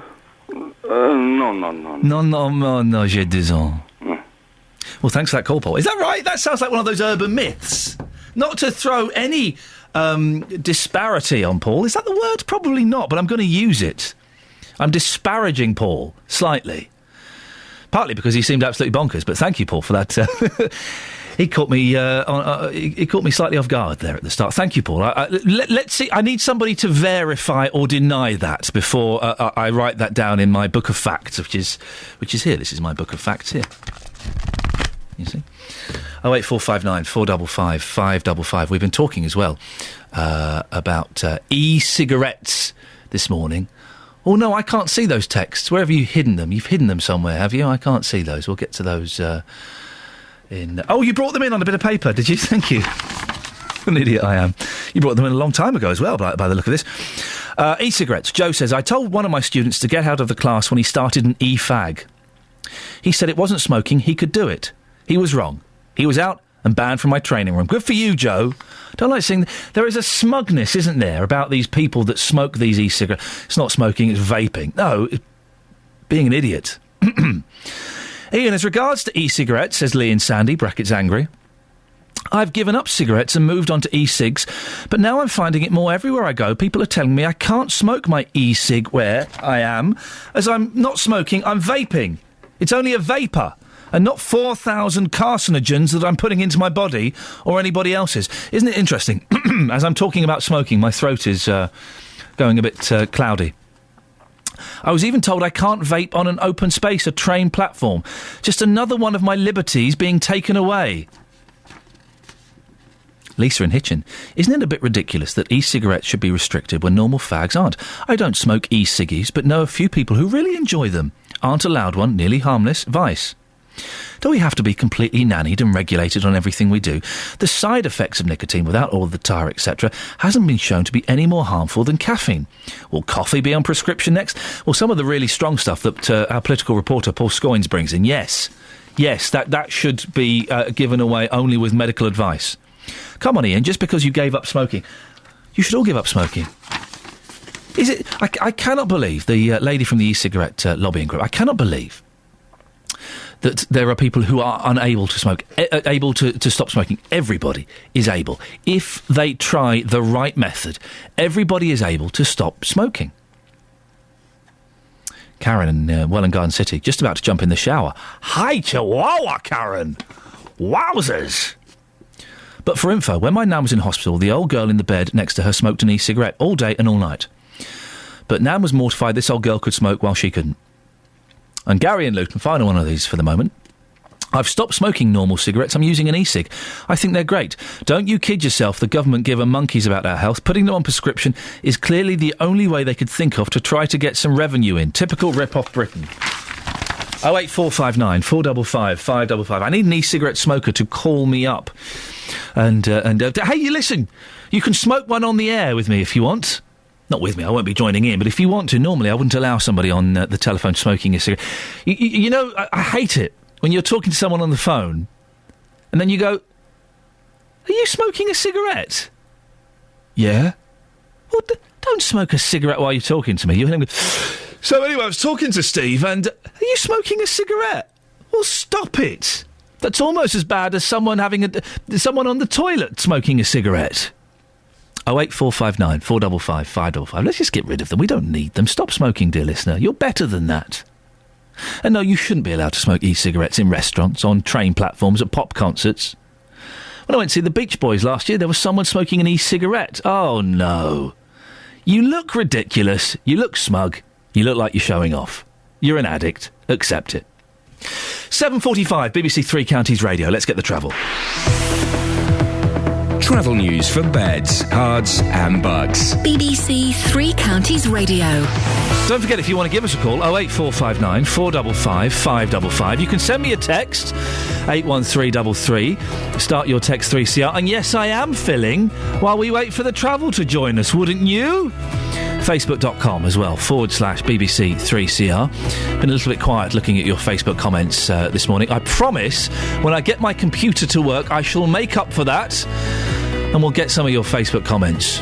Facebook.com /BBC 3CR. Is travel going to deign us with their presence, or should we go straight to the news? Sometimes you do have to wonder, don't you? What are we working with? Oh, also, we're talking about teachers you fancied. That's another thing we've got after Pippa Middleton has revealed she fancied her hockey teacher. Ree Bridges said, yeah, I did. I fancied a teacher. I met up with him 20 years after leaving school. That can't be right, can it? Mark says, no crush really. Most of our female teachers were a bit on the old side, but some could have looked good in the 1950s. Sadly, I was being taught in the 1970s. Right, he's here. Let's get the travel now with Russell Holding. Russell? Hi there. Yeah, still very slow down the M1 this morning, not helped by foggy conditions. Traffic's queuing around junction 11, the turn for the A505, the Luton Dunstable turn. In fact, the queues now around junction 12 at Toddington and Flitwick, slow around 11, and then there are queues around junction 10 down to 9, the bit from Luton Airport to the A5. There are long delays on the A1 this morning. That's very slow towards London between junctions 8 and 7, the two Stevenage turns, and then queues from Welwyn Garden City right down to the M25 South Mims, or just before the M25 it starts to ease, but that was because of a fire earlier on. There are delays in both directions towards junction 25, the A10 where the roadworks are, that's on the M25. Also very busy on the M25 anti-clockwise around junction 19 at Watford, and then down towards 17-16 area from Maple Cross down towards the M40. I've had a report of a car overturning on Harlington Road between Harlington and Sharpenhoe, so just near to the hotel on that bend, so we're just recommending extra care as a result of that, and of course because of the fog too. A10 has been very slow south to Cheshunt, and there's a queue on the A405 on the roundabout off junction 21A of the M25. Russell Holding, BBC Three Counties Radio. Russell, thank you very much. 7:47. It is Thursday, the 5th of September. I'm Iain Lee. These are your headlines on BBC Three Counties Radio. The two men, wrongly jailed for the murder of Rachel Manning, are vowing to continue their fight for compensation following the conviction of 41-year-old Shahidul Ahmed at Luton Crown Court. Bedford Hospital bosses say they'll do all they can to avoid a predicted budget deficit of £3.6 million. And in sport, Rafael Nadal is through to his 5th US Open semi-final after sweeping aside his compatriot Tommy Robredo in straight sets at Flushing Meadows. Coming up, we'll have more on that budget deficit at Bedford Hospital. But before that, let's get the weather with Elizabeth Rizzini. Beds, Herts and Bucks weather. BBC Three Counties Radio. Hello, very good morning to you. We do still have some mist and fog patches out there on the roads, so do take care if you're driving. But they should disperse nice and quickly, actually, over the next hour or so, to be replaced with lots of blue skies and sunshine. Today is going to be another September scorcher, even warmer than it was yesterday. Afternoon temperatures possibly as high as 30 or even 31 degrees Celsius, not completely out of the question. That's 88 in Fahrenheit. So some blazing sunshine around today. A little bit of fair weather cloud and the small risk of 1 or 2 isolated showers perhaps developing into tonight's rush hour. But most places certainly fine and dry end to the day. And then overnight tonight, we'll start to see the changes. So the cloud will thicken, temperatures dropping to around 14 or 15 degrees, so a fairly mild night to come. And we'll start to see a few outbreaks of rain as we head into dawn tomorrow. And then that rain is going to continue for much of the day. Some heavy bursts of rain around and a good deal cooler as well. We'll have lost 10 degrees Celsius somewhere along the way, so highs of only 18 degrees for many places. The cool temperatures will, or relatively cool temperatures will continue over the weekend. There will be some more showers around at times, but certainly lots of dry and brighter spells, perhaps even some spells of sunshine, but you'll certainly notice the temperature difference, so enjoy the sunshine today. That's the forecast. Thank you. Every weekday morning from 9, the JVS Show. You just can't carry on with life. It's just awful. With the biggest opinions. It's about time somebody or an organisation has stood up and basically smelt the coffee. Well, yeah, it depends on the individual, actually. Let's pollute the planet even more. We should pollute it so much your Pinot Grigio goes rotten. And the biggest local talking points. What we really need to do is for everyone in the country to reduce their energy consumption, not increase it. The JVS Show. Weekdays from 9, BBC Three Counties Radio. There's been something about that advert for the JVS Show that has been bugging me. It's been on for a couple of weeks. It's been bugging me, and I could not work it out what it was. There was something just jarring with me. Made me feel a little bit uncomfortable. I've worked out what it was. I've just got it then. It's the gentleman who says, it's about time people stood up and smelt the coffee. No, we don't stand up and smell the coffee. We wake up and smell the coffee. Why would you stand up to smell coffee unless it was on quite a high shelf? Reminds me of a phone-in on another radio station years ago. The cliched phrase that idiots bring out is, it's political correctness... What's the saying? It's political correctness gone mad. That's it, isn't it? It's political correctness gone mad. Someone phoned up furious about something the government had done. It's political madness gone wrong, said the fool. 08459 455 555 on the subject of pronunciation. Greg is in Bedford. Morning, Greg. Morning. Morning. What have you got for us? I was listening just briefly as I was talking, and you're questioning about why do we say love in French? I had the same... in tennis? In tennis, yes, sorry, in tennis, not French. I had the same curiosity during Wimbledon, so being somebody that's constantly connected to the internet, I looked it up, and I think it's disputed. I was walking, so I couldn't get you a particularly great long text. It's disputed, but one of the beliefs is that if you were losing, you were the egg, which in French, in medieval French, was l'œuf. And my French pronunciation is not very good. So l'œuf, the egg, didn't mean... It's not because it looks like an egg. The zero looks like an egg. That's kind of it. It's whether you were either an egg because you were losing, or because it looked the zero. I'm not sure. This sounds like an urban myth to me, Greg. This sounds like an urban myth. We're sensible. We Brits are sensible. When we got tennis isn't a French game anyway, is it? It was played in medieval France. I thought we invented tennis. Well, we invented a lot of things. Well, I'm going to say we invented tennis. Greg, you've also called in about pronunciation. Yes. Schedule. Well, you see, I have this argument with my sister-in-law who's American, and obviously they say schedule. Yeah. And I'll be honest, she does defeat me when it comes to the SCH beginnings, because we say school, but we turn around and say schedule. And I suppose logically we should say schedule and school, but I suppose English being what it is, we say schedule and school. Greg, listen, it's our language, Greg. Don't you start taking lessons from them. We used to own that island, remember? We can take that back any time we want. Greg, thank you very much indeed. On the subject of e-cigarettes, Mark's in Bedford. Morning, Mark. Morning, how's it going? All right? It's good, thank you. The people who smoke these e-cigarettes, they're pompous old so-and-sos, aren't they? Well, they're not old, because I'm, well, it's up to you. You can call me old if you like, but I'm 35. I've been smoking one for a year. I used to smoke about 5-6 years ago. I was on the Nicorette chewing gum and the inhalers for 4 years, and I felt like smoking again, so I decided to smoke the e-cigarette. Now, I do agree with taxing them. This is the argument I'm going to have. Right. If they tax them and then they do the medical trials on it to check that it's okay, then at least the money's going to something decent to know that these people aren't hurting themselves on it, because at the end of the day, there's nothing clinically to say that it's safe at the moment.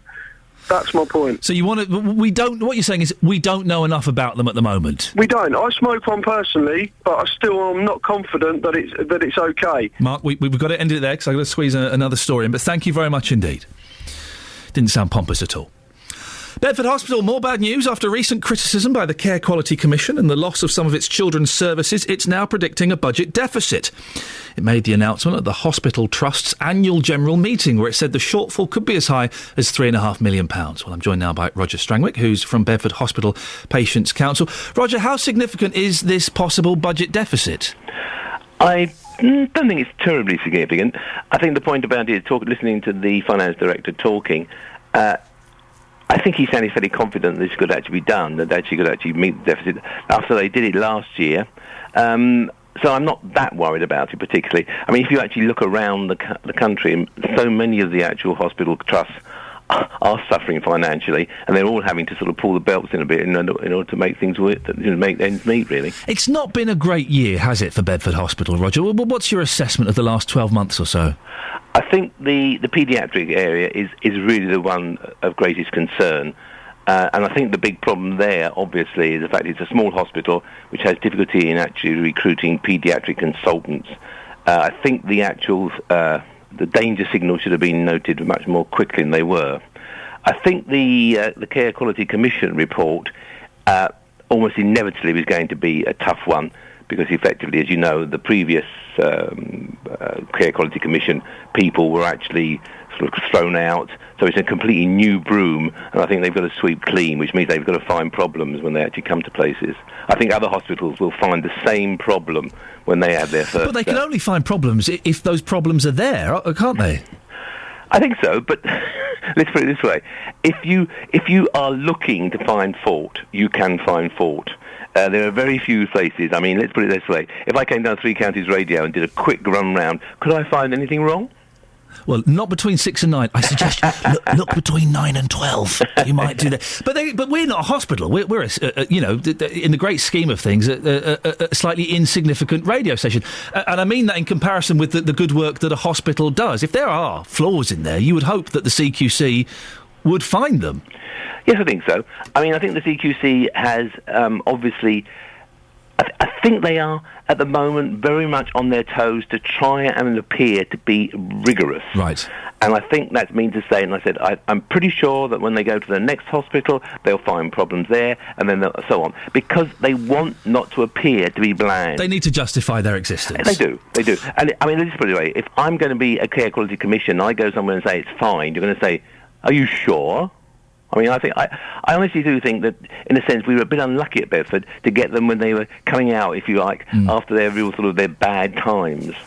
It sounds like you're vaguely encouraged by what you heard yesterday. Do you think Bedford Hospital is heading in the right direction? I hope so. I mean, as I said, I'm on the Patient Council, which is a group of people who are from the local area, who actually volunteered to be involved in the sort of running of the hospital.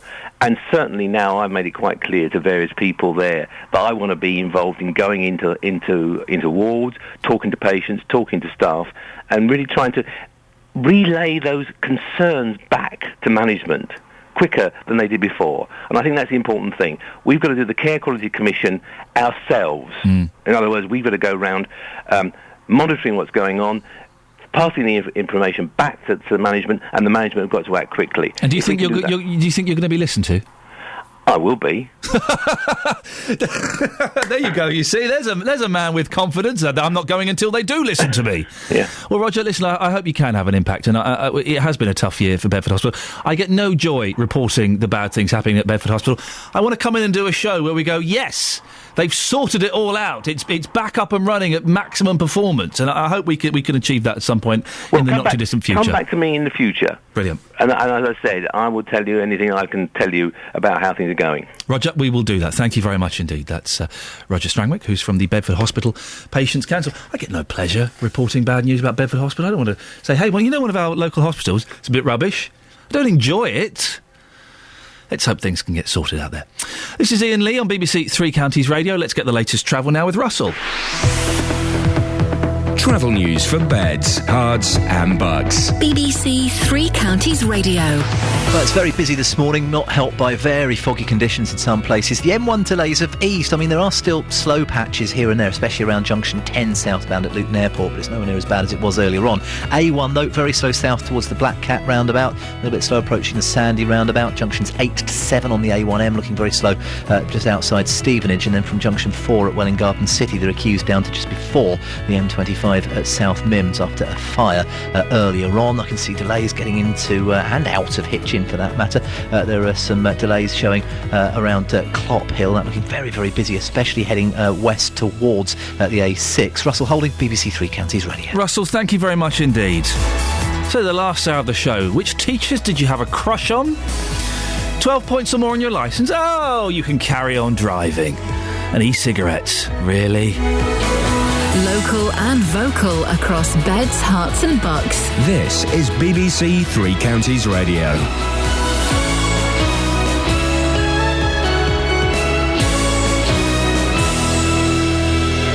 Good morning, it's 8 o'clock. I'm Catherine Boyle. The headlines: Manning murder conviction strengthens calls for compensation. Children's services could return to Bedford by October.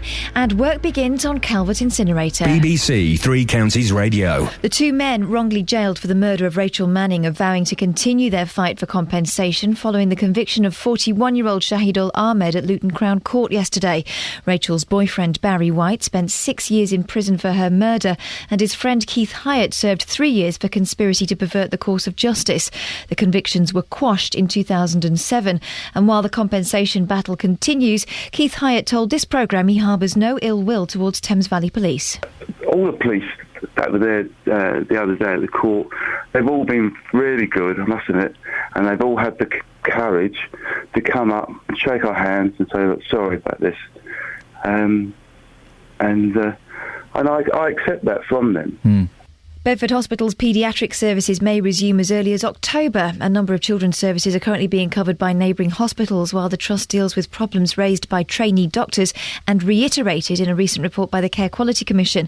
The hospital's acting chief executive, Stephen Conroy, is determined to turn things around. The hospital's here to stay. It's a big hospital in a big town. We run an excellent maternity unit, fully staffed A&E. We need to get the paediatric services back, but we are a proper hospital providing all services to local people, and I think that has to stay. I don't see any solutions around us that could provide the services we do in other places. We just need to make sure it provides the best service in the most modern way. The government's insisting its flagship welfare policy, Universal Credit, will be delivered on time and on budget, despite accusations that it's been introduced without a clear idea of how it'll work. The National Audit Office has criticised the project, saying it's been hindered by weak management and ineffective control. It says ministers have had to write off more than £30 million in IT failures. A tree planting ceremony will take place today at the site of a new incinerator at Calvert in Buckinghamshire. Lee Agnew has more. Plans to build the controversial energy from waste plant were given the go-ahead last year, and construction work gets underway today.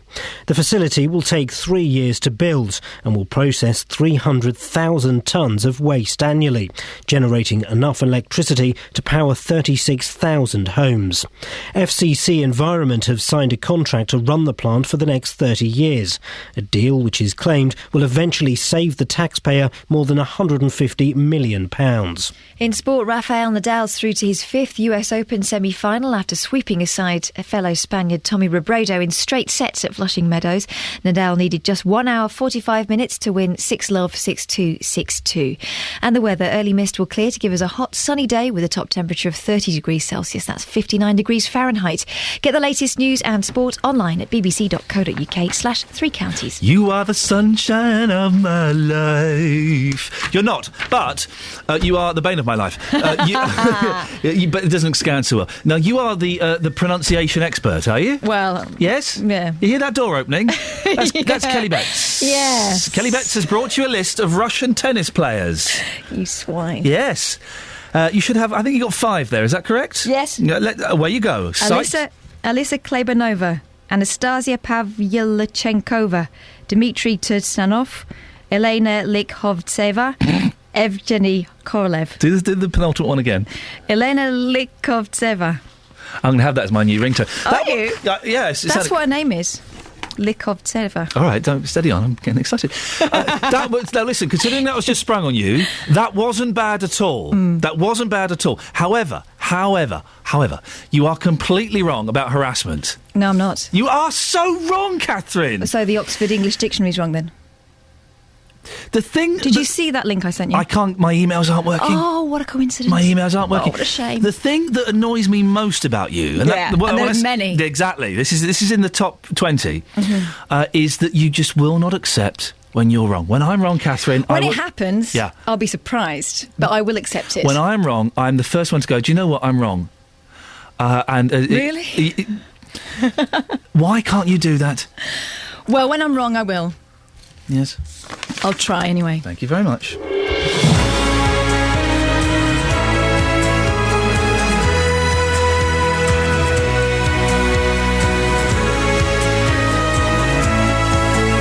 All I can say is it's a long podcast this week. Morning, this is Iain Lee, BBC Three Counties Radio. It's 5 minutes past 8. Wow. It's Thursday, it's the 5th of September. This week is just sailing by. Lots coming up between now and JVS at 9 o'clock, including... Well, we've heard that the correct person has been sentenced for the murder of Rachel Manning. We'll be hearing more on that in just a few minutes' time. E-cigarettes, do you use them? Should there be tighter regulations on who can use e-cigarettes? And... everyone's had a crush on their teacher, haven't they? Front page news. Pippa Middleton used to fancy her hockey teacher. I bet he's at home, delighted with himself.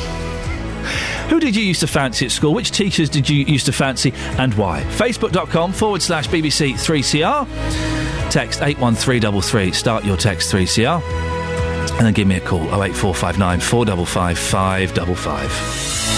Across beds, hearts and bucks. This is BBC Three Counties Radio. 08459 455 555. Well, yesterday, a 13-year hunt for a killer came to an end as 41-year-old Shahidul Ahmed from Bletchley was jailed for the murder of Rachel Manning. Incredible story, not only because the horrific murder of Rachel, but because two men were wrongly convicted and a family had to relive every detail, not once but 4 times in court. And a man who for 10 years thought he'd gotten away with murder was finally convicted. The chain of events which led to Ahmed's conviction started when in 2010, 10 years after Rachel's death, Mr. Ahmed was arrested for an unrelated sexual assault after the actions of a Good Samaritan led to his arrest. Well, that Good Samaritan was David Rogers from Milton Keynes, and we can speak to him now. Good morning, David.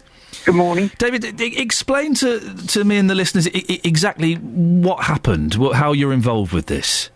Well, basically, I stopped in Bletchley. It was early hours of the morning, and this young girl was walking down through Bletchley, and this car pulled up by the side of her. She got into it, and then about a minute later, she got out screaming. And she started walking away. The car then drove off, and then it came back and started. It pulled up near her and kept watching her. So I walked up to her and asked her if she was all right. And that's when she turned around and said that he tried to attack her. And so I walked her home, but he kept following us. So I walked her to the door, to her front door. Then walking back to my car, he kept following me. So I then reported it to the... So hang on a second. So you see this... How old was this young lady, roughly?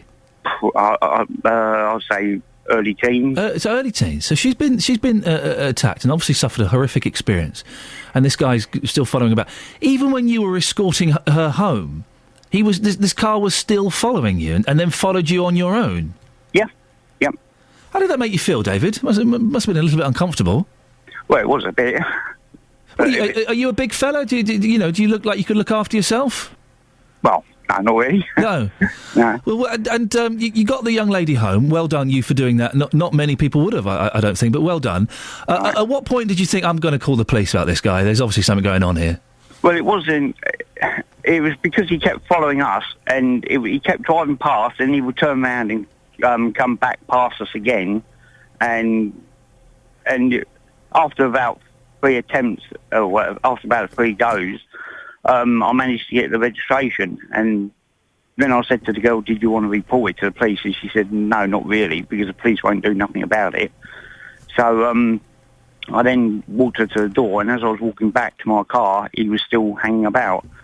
So then I thought, well, I'd better do something, and so I took his registration, the rest of the registration, and went to the police station in Milton Keynes. Well, well done again for doing that, David. Above and beyond, I would suggest. You obviously at the time didn't realise that the gentleman driving the car was actually had committed a murder 10 years before. When did you see the connection between what happened to you and the events involving Rachel Manning? I actually found out in December last year when I had a phone call from the police asking me to go to as a witness in Luton Crown Court with regards to this incident. So that was when I first found out. And what did you think when you heard that this chap might be responsible for a murder? I couldn't believe it to start with. Yeah. Isn't it? It's frightening, isn't it? Well, it is frightening, and I was going to say it's funny. Funny's the wrong word, but in some ways it's the right word. It's funny how, these things can all be linked up, and you helping out a young lady from a situation, solved a murder, vindicated two young men who'd been sent to prison incorrectly. You must feel pretty proud of yourself. Right, a little bit. David, listen, well done. I wish there were more people like you out there. It's a cracking story, and well done for helping out. David Rogers there, who helped out and inadvertently helped solve a murder case. Well, I said two young men did serve time in prison. Barry White and Keith Hyatt were convicted of murder and perverting the course of justice.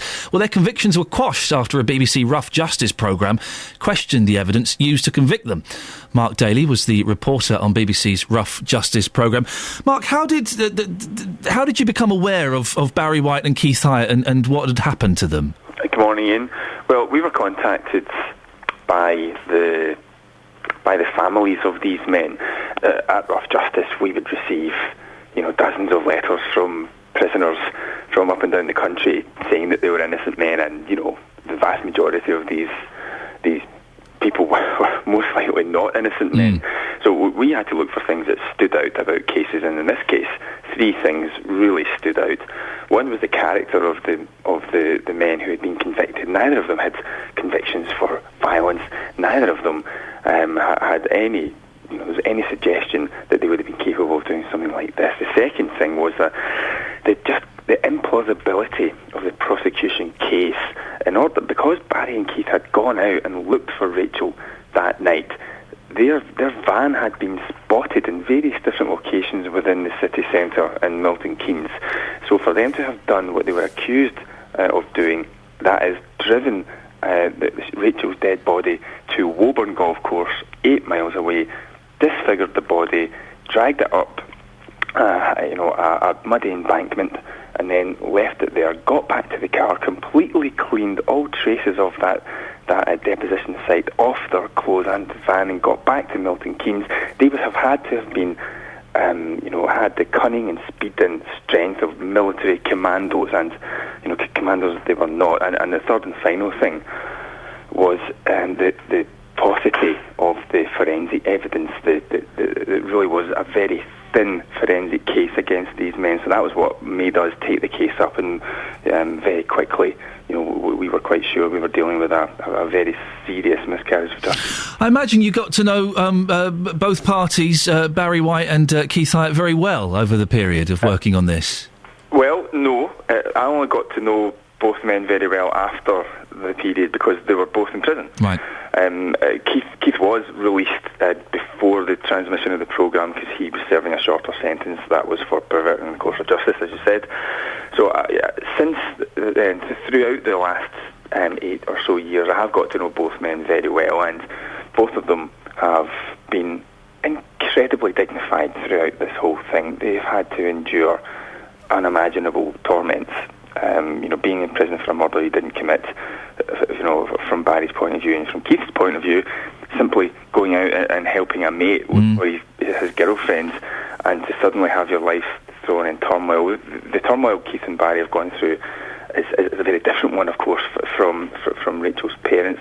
There's been lots said about that. They also have well, what can you say about having to endure what they have?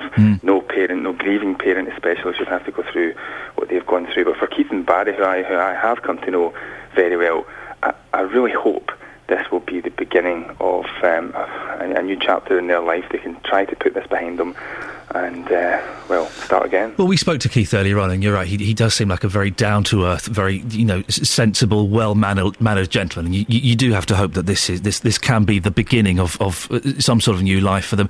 You've got a follow-up programme, haven't you, next Monday? What's that about? Yeah, it goes out next Monday night, 7:30, and this is really about life after life. What happens after a life sentence. Many people think that if someone is wrongly convicted of a crime, they have their conviction quashed. They walk out of the prison doors, they get a big pile of money, and they go off into the sunset, and everybody's happy. It just doesn't work like that. These men haven't had a penny yet, not a penny, since their convictions were quashed more than 6 years ago.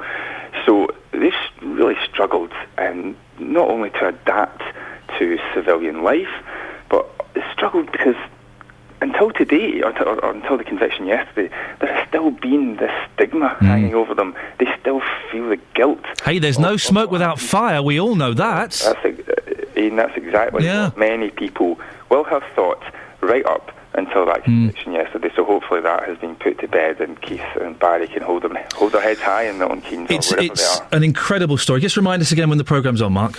The programme's on next Monday night. It's called Life After Life, Barry and Keith's story, and it's on BBC East next Monday, 7:30. Mark, thank you very much indeed. People, there's no smoke without fire. Well, they must have done something else. They didn't do anything.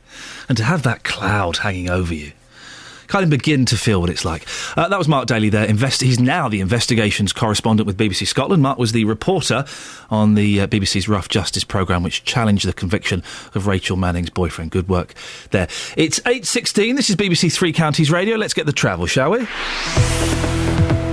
Travel news for beds, cards and bugs. BBC Three Counties Radio.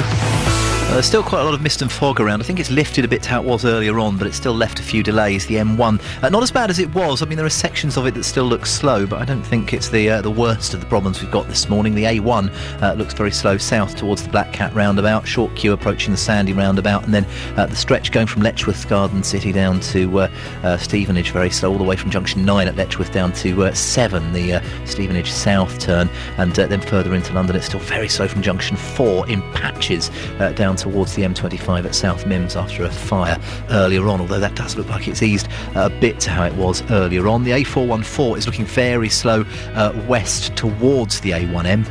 Can also see delays on the A1000, the Great North Road, which is looking very busy in patches coming up towards the sort of Hatfield area, really, Welwyn Garden City.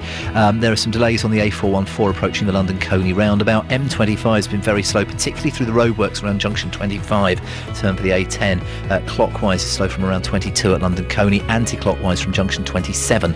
Turn for the M11. We had a report that a car had overturned on Harlington Road between Harlington and Sharpenhose, so some local delays possible as a result of that. But to be honest, Ian, looking at the speed sensors, there are loads of roads that are looking really busy this morning. Far too many to go into sort of details with, really. But I mean, Hertford, for example, the A414 looking very slow coming in from the A10. Russell Holding, BBC Three Counties Radio. Russell, thank you very much indeed.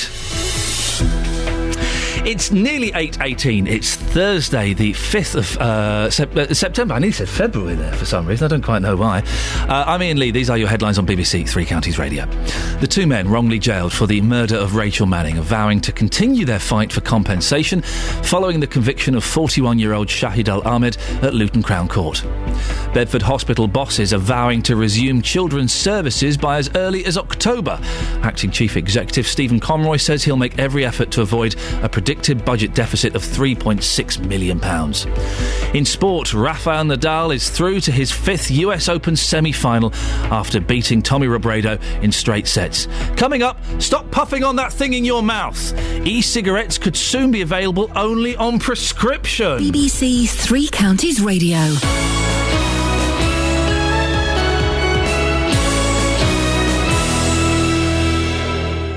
Chet and Partuck on BBC Three Counties Radio. On Sunday night, I'll be live from one of the east of England's biggest Asian music events. Luton Mela is in its 13th year, and if you can't make it yourself, I'll bring it all to you. It all comes from Wardown Park, and you'll be able to soak up the atmosphere of Luton's biggest Asian party.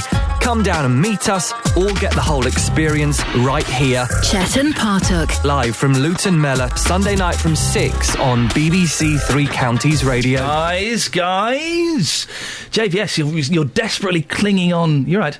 No. Hang on. Yes. You're desperately clinging on to summer, aren't you? Look at you in your little polo shirt. With your arms out there trying to catch those last few rays. Today is the last day, then that's it. It's back to normal weather, thank goodness. Oh, you don't mean I do mean it. Do you? Too hot yesterday. Too hot yesterday? Don't be stupid. It's September. It was lovely yesterday. No, it was horrible. I sat on my balcony. I had a beer in the evening sunshine. Gorgeous. It's, is that the balcony that you sometimes hoover? Yes, it is. Weirdo. Yeah. Why would you hoover a balcony? Well, it gets all the bits up. But those bits shouldn't be in a vacuum cleaner. They should be in a dustpan. Yes, but I found that if you vacuum with the brush attachment, you can get a bit more up. Are you one of those people that actually uses the attachments you get with your vacuum cleaner? Yes. Oh, they just go in they go in the cupboard for 6 months and they go in the bin. What? Why would no one changes? I even bought extra attachments for my vacuum.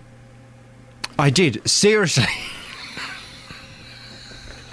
Not that. You weren't supposed to comment on that mime. That was a private mime. It was a prime. No, I did buy. So childish. Very childish. I did buy extra attachments. Why?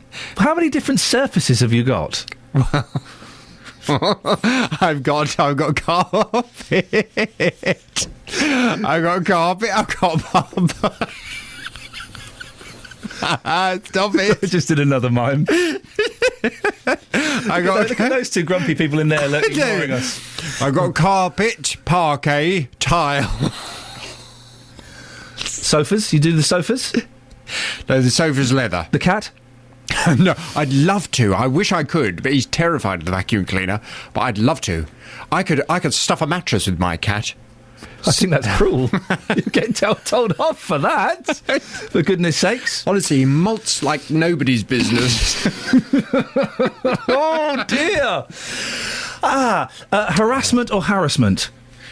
Well, it's interesting you say that, because I have a sneaky feeling it might be harassment, but I say harassment. I think probably harassment is American. No. Let me ask you a question. How do you Please say controversy or controversy? I say it's very controversial, and there is a lot of controversy. That's the American. Controversy is the English. Right. So really, as a presenter on the BBC, you should say controversy. Richard? Hello? Yes, controversy or controversy? Controversy. No, it's American. You're wrong. Nonsense. I'll get my Oxford Dictionary speaking discount, if you like, because it not only tells you how to pronounce the word, it actually speaks them for you. Well, it may not be speaking it correct. As in the word cognoscenti, sorry? It may not be pronouncing it correctly. Is that JVS? Yes. JV, as much as I love you, can I pick you up on your totally incorrect use of the reflexive pronoun? You can. May I? Yes. I can, but may I? Thank you. I love you dearly, as you know, but you're always saying when you've got a guest in the studio, you're through to Fred and myself. Yes. No, Fred and me. No. Yes. Fred and me, thank you. This myself, yourself, itself, it's estate agent language when they would say to someone, I think this property is really suitable for yourself. Don't cry about it, Richard. Don't cry. I was going to say, what's wrong with this man? Is there something wrong with him? I know it's emotional, but don't cry. Have you finished picking on my colleague? I was going to say, he's making some very disgusting noises. Another one that keeps on going about the HS2 radio railway. It's a railway. It's H. It's not H. It's H. AITCH. And for all those people tuned in that weren't given a proper education like what I was, it's H. Look it up in the dictionary, AITCH. And if you like, I will come on at another stage and... No, you won't. So, I think we can all breathe a sigh of relief that Richard's not related to any of us. What's on your show today? Coming up on the big phone-in, what do you think would put children off smoking? Graphic images.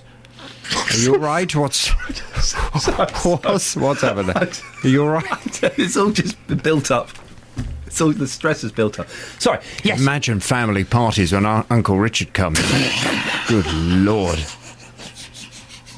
Oh. What do you think would put children off smoking? Uncle Richard? Yeah. Just put Uncle Richard on the front of your silk cut.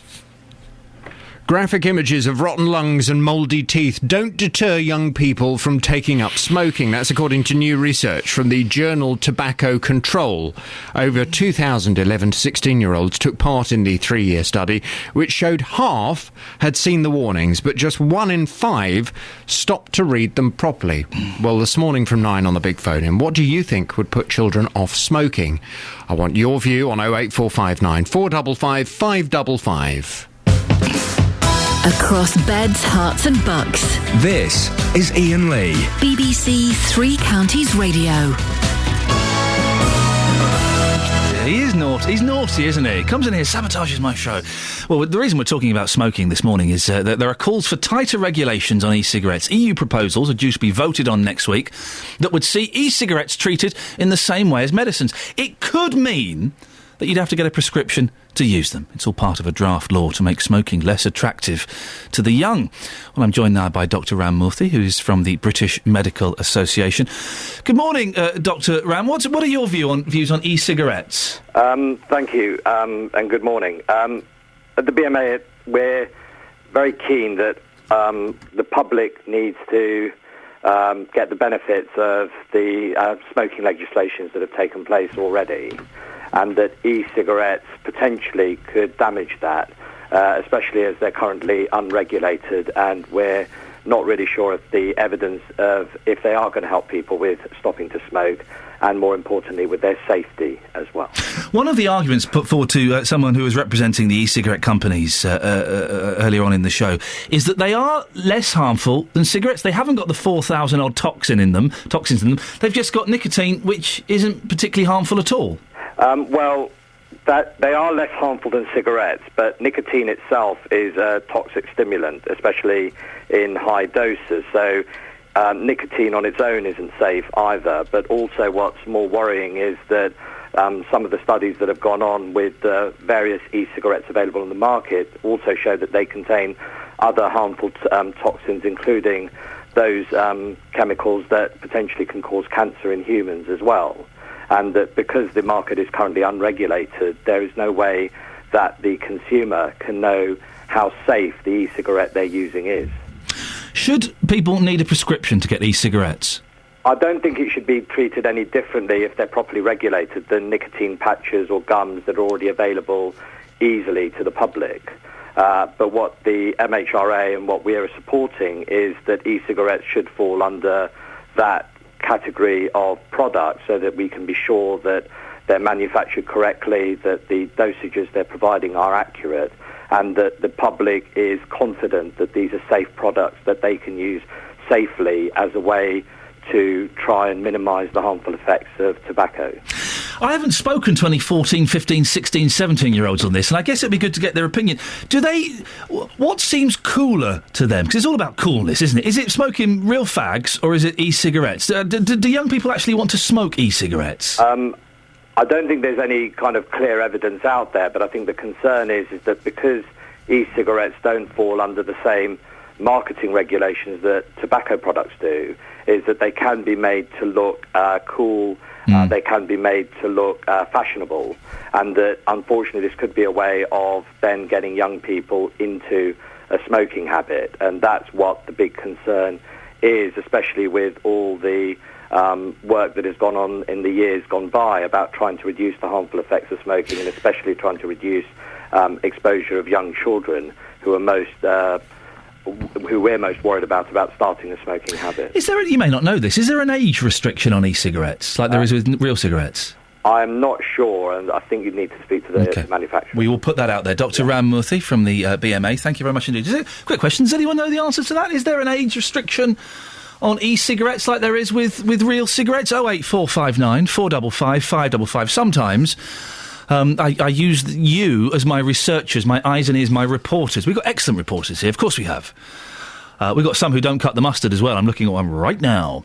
But sometimes you can do the reporting just as well, if not better, than some of the people here. So, I need you to give me a call now. Are there age restrictions on e-cigarettes? Could a 14-year-old go into their local Bunce's or their local Stars or their local John Menzies and buy some e-cigarettes?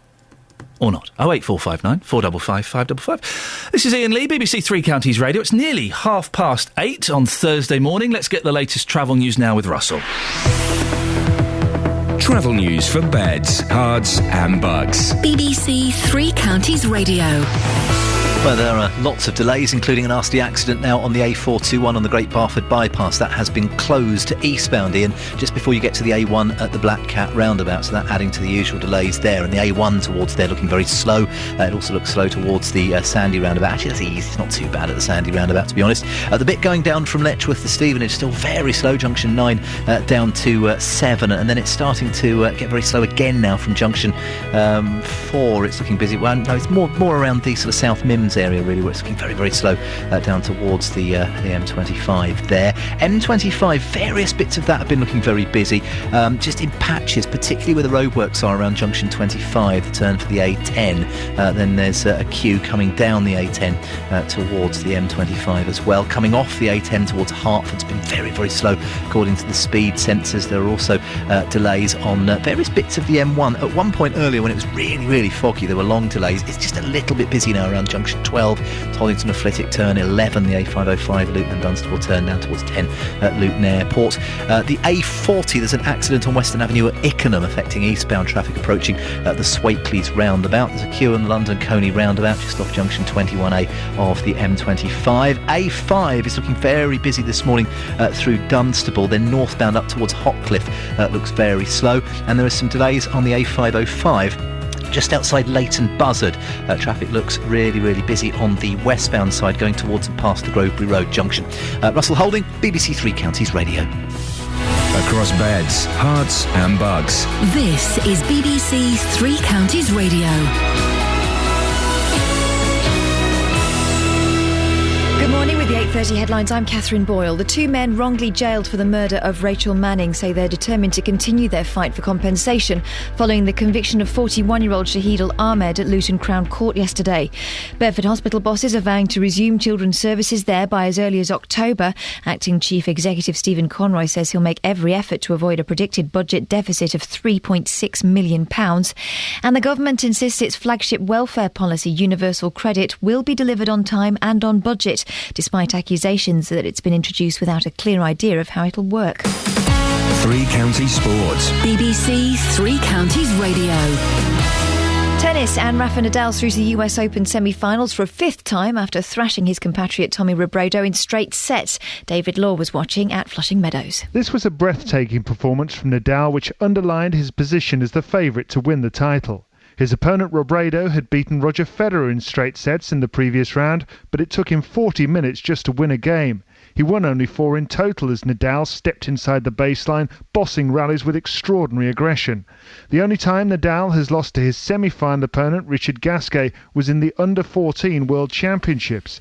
It'll take a very special performance for the Frenchman to triumph in his first US Open semi-final. Earlier, the women's world number 2, Victoria Azarenka, set up a semi-final against Flavia Pennetta in a straight sets win over Daniela Hantuchova.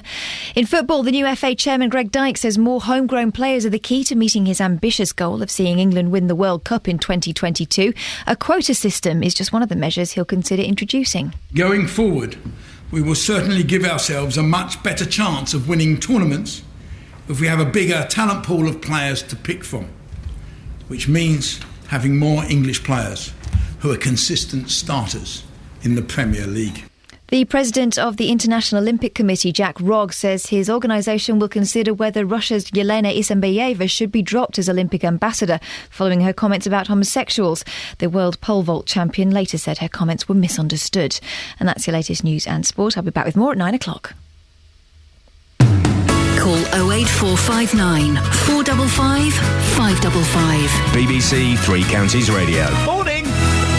Hey, don't forget that this show has a weekly podcast. A podcast. You can carry me around in your pocket, should you so wish. You can get it by going to the BBC Three Counties page. Website, I think they call it these days, and you can download it from there. So I suddenly became a very old man, confused by all this new technology.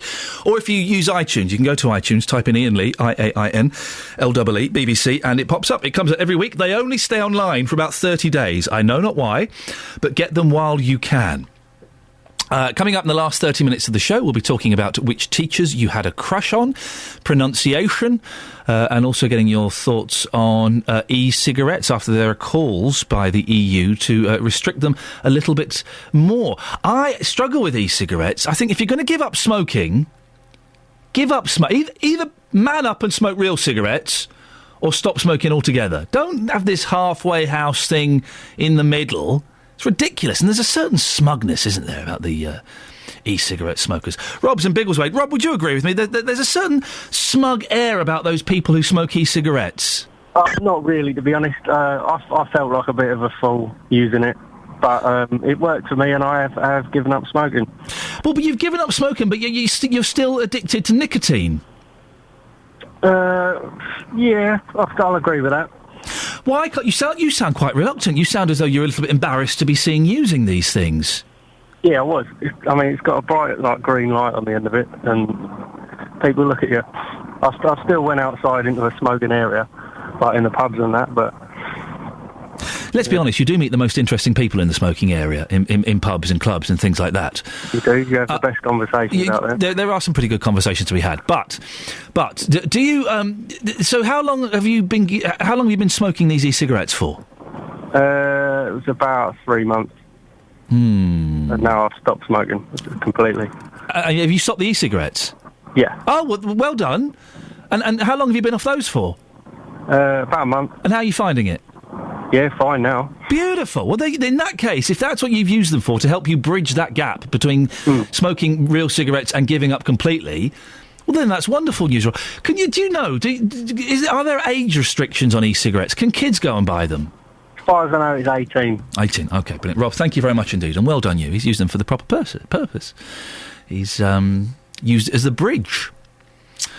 On the subject of Rachel Manning, a gentleman, of course, was sentenced to life imprisonment yesterday for the murder of Rachel Manning. That was Shahid Al-Ahmed.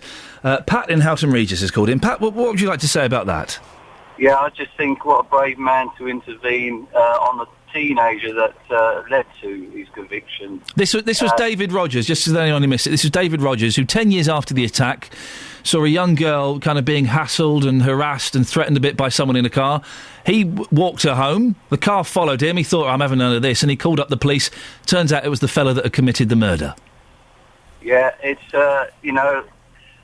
she's highlighted that the actual victim of that incident highlighted that she didn't want to report it because she didn't think the police wouldn't do anything. And I think a lot of us feel that way, and the police, in the way they're going with their service, probably are losing a lot of witnesses to a lot of crimes because people have lost that trust with what they're doing at the moment, or what they're not doing. But do you not... I would have thought... Listen, if I phoned up and told the police my car had been broken into, I wouldn't expect anything. If I told them my house had been broken into, I'd expect a visit and that's it. But if you phoned up and said, look, there's a car, this is the number plate, it's a green Vauxhall Astra or whatever, and it's been harassing a teenage girl... The police would look into that, wouldn't they? Well, obviously they would. They did. I'm not so sure because I've seen an incident where someone's been punched in the face. One of my relatives, and the police didn't come out for several days, and they knew the name of that person the same within an hour. Didn't bother. So you've got those sort of crimes going on, and these people that go into these sort of crimes get more serious with what they're doing.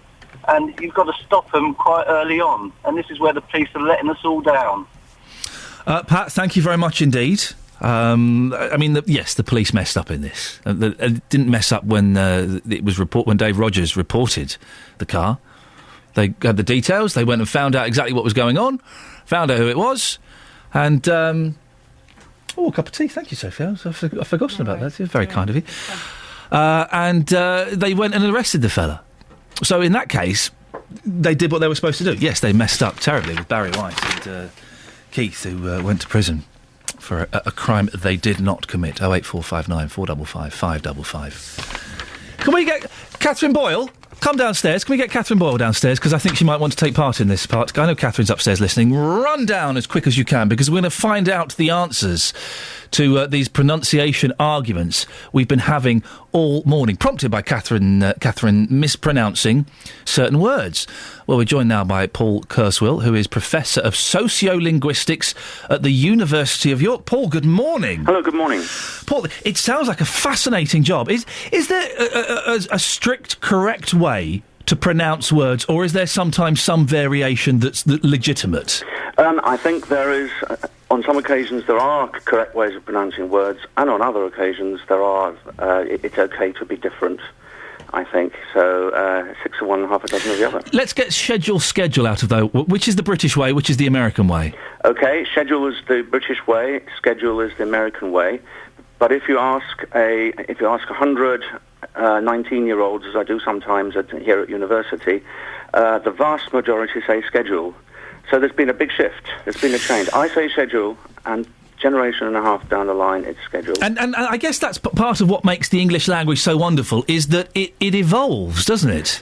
It changes all the time, yeah. I mean, schedule and schedule, just a small thing, just one isolated word. I mean, if you think of all the new words we've got coming in, to do with the internet first and social media and so on, yeah, it just goes on and on.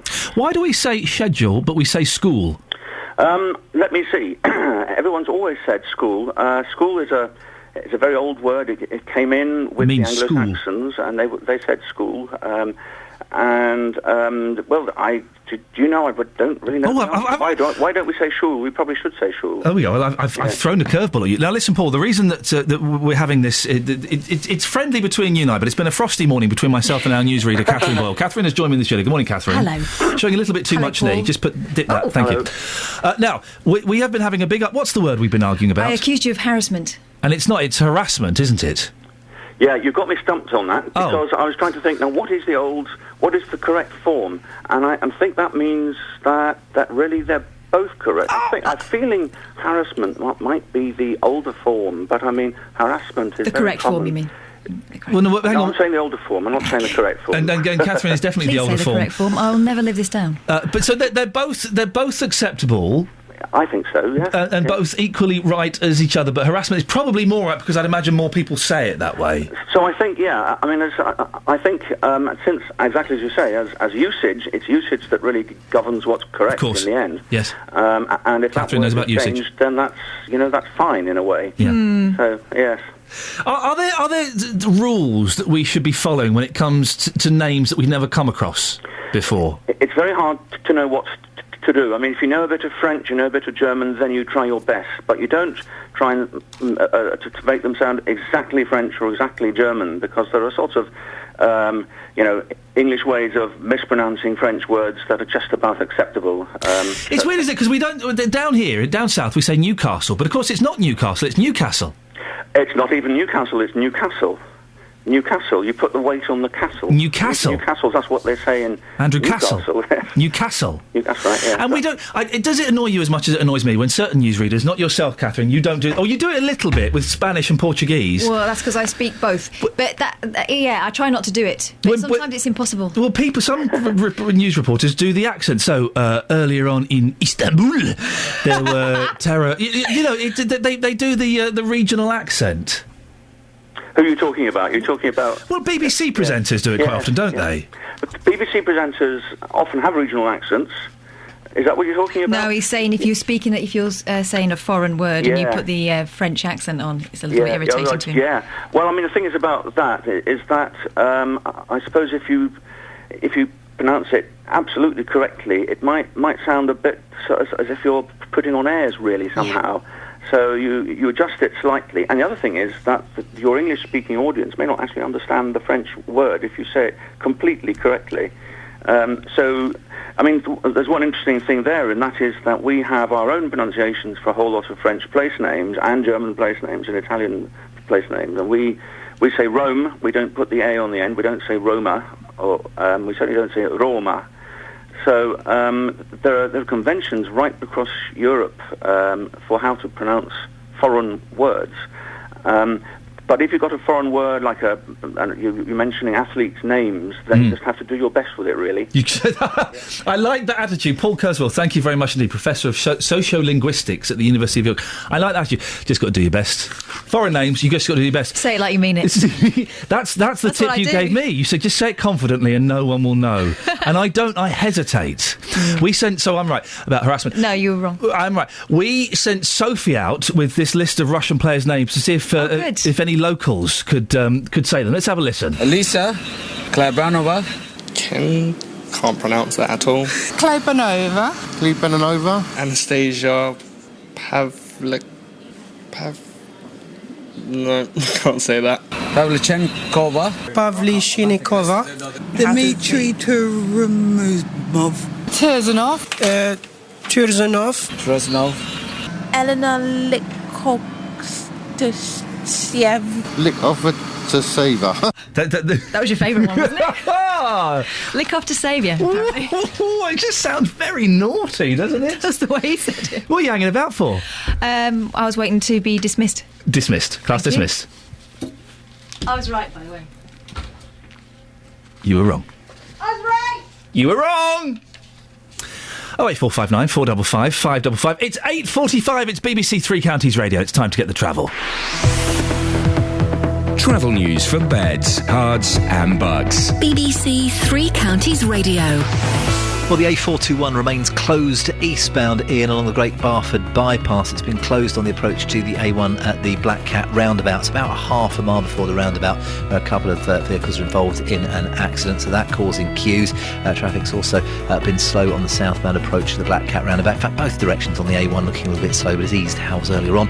Short queue south towards the Sandy roundabout. Very slow still, all the way from junction 9 at Letchworth down to 7 Stevenage south turn, and then further down the A1M around South Mims down towards the M25. It's looking very, very busy. I can see some delays on the A505 in both directions, just off the A5 at Dunstable. The A5 looks very slow in both directions there as well. Other delays include the M1 hasn't actually been too bad. First thing this morning it looks a little bit slow from 12 down to 11. That's Toddington Flitwick to the A505, and then down on the approach to junction 9, so 10 to 9 Luton Airport to the A5. M25, that looks very slow clockwise in patches, 22 to 23 from St Albans, London Coney round to the sort of South Mims area. Anti-clockwise queuing in patches from junction 27 to 25. That's the M11 to the A10. There is an accident on the A40 into town at the Swakeleys roundabout. Harlington Road, I'm told, is still blocked by an overturned car between Harlington and Sharpenhoe. Russell Holding, BBC Three Counties Radio. Russell, thank you very much. It's coming up to 8:47. It's Thursday, the 5th of September. I'm Iain Lee, and these are your headlines on BBC Three Counties Radio. The two men wrongly jailed for the murder of Rachel Manning are vowing to continue their fight for compensation following the conviction of 41-year-old Shahid Al-Ahmed at Luton Crown Court. Bedford Hospital bosses are vowing to resume children's services by as early as October. Acting Chief Executive Stephen Conroy says he'll make every effort to avoid a predicted budget deficit of £3.6 million. In sport, Rafael Nadal is through to his 5th US Open semi-final after beating Tommy Robredo in straight sets. Coming up, stuff. But first of all, here's the weather with Elizabeth. Beds, Hearts and Bucks weather. BBC Three Counties Radio. Hello, good morning to you. Well, today could be the last blast of summer, certainly for a long time. We're not going to see the sort of temperatures that we're seeing today or that we will be seeing this afternoon. We're looking at 30, even 31 degrees Celsius across the three counties. That's 88 in Fahrenheit. We could be setting some September records as well. There has been a bit of mist out there, still a few patches left to disperse, but they will be gone soon to be replaced with blue skies and lots of sunshine around. A little bit of fair weather cloud, nothing more than that really. The chance of 1 or 2 showers springing up as we head into tonight's rush hour, it's true, but most places are going to be fine and dry all day, and it will stay mostly dry overnight until we get to dawn tomorrow. Lows tonight down to 14 or 15 degrees Celsius. Tomorrow, though, is going to turn wet. It will be quite breezy at times and relatively cool as well. Highs of only 18 or 19 degrees Celsius. It's looking pretty similar all weekend as well. There will be some dry, brighter spells at times, but the risk of some showers, and with highs of only 18 degrees, it's certainly going to feel cool compared to today. That's the forecast. Roberto Perrone on BBC Three Counties Radio. If you're at home, sit back, because this is going to be very, very interesting. You've got the selfie, the legsy, the bumsy. You're going to start that trend. Roberto Perrone. We seem to be heading headlong into war again. We're very keen to stop this from happening. We don't know where this might lead. The lie that took us into the Iraq War could become a shocking truth in this one. Roberto Perrone. Weekdays from 3 on BBC Three Counties Radio. Two men who were wrongly jailed for murdering a teenager from Milton Keynes say they finally feel vindicated. Shahidal Ahmed from Bletchley is starting a life sentence this morning for murdering Rachel Manning 13 years ago. Her boyfriend Barry White and his friend Keith Hyatt were both wrongly convicted of the crime. Well, we've been talking to various people involved in this, and we've got Richard in Drayton Parslow, who is a defence lawyer. Morning, Richard. Morning. Richard, you worked on this case, did you?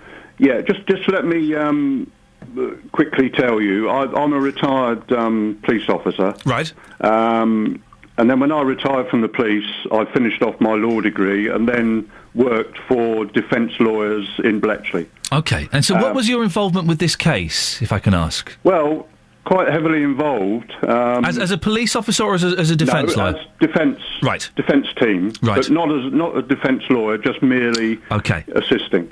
And what were your thoughts at the time as Barry White and Keith Hyatt were being prosecuted? Well, it's easy to say, Ian, but once I got a great knowledge of the case, it just didn't seem right to me that on the evidence, which was very flimsy, and most strangely, when they were charged with the murder and Keith perverting the course of justice, they were released on bail, which is very, very odd in murder cases, especially one as horrific as was done to Rachel. So that would imply that maybe even the court possibly had some doubt, would it? Well, it was a strange case, Ian, and like I say, it's easy to say now, but on the evidence that was available, it just didn't seem to ring true. And of course, with this scientific evidence of Professor Pye,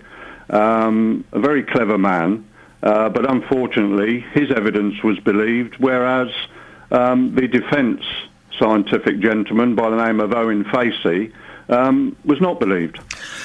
Did you and the team, as you watched this case progress, and you know, it looked like they were going to get sentenced, and they did get sentenced? I've always taken an interest in it, obviously, from that first trial. Did you and the team involved kind of look at each other going, this can't be happening, this is obviously wrong? Well, that's what you do say, Ian, but then again, hindsight is a wonderful thing. Yep. We could be hoodwinked, you know. I mean, Barry and Keith, you know, could be trying to have us over, but that was, to be honest, I would never have thought that they were capable of such an horrific crime.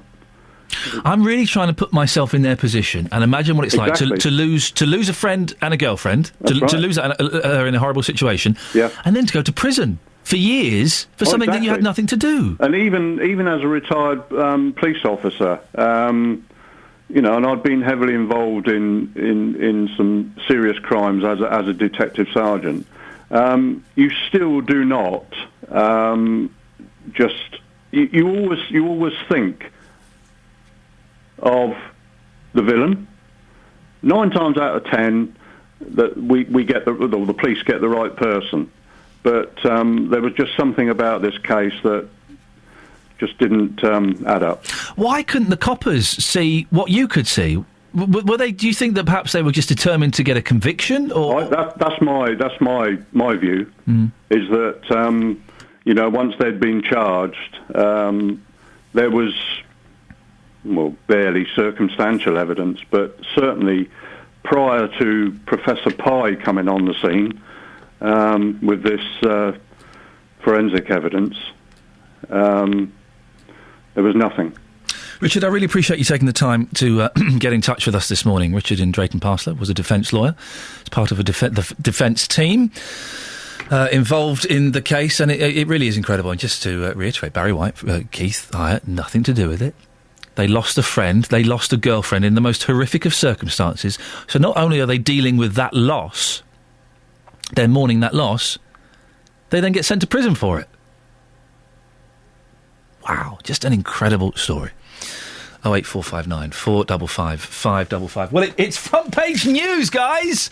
Hey, you know Pippa? Yeah, that one. Pippa Middleton. She used to fancy her hockey teacher. It's just an excuse for some of the newspapers to print pictures of her and Kate as 16-year-old girls in hockey uniforms.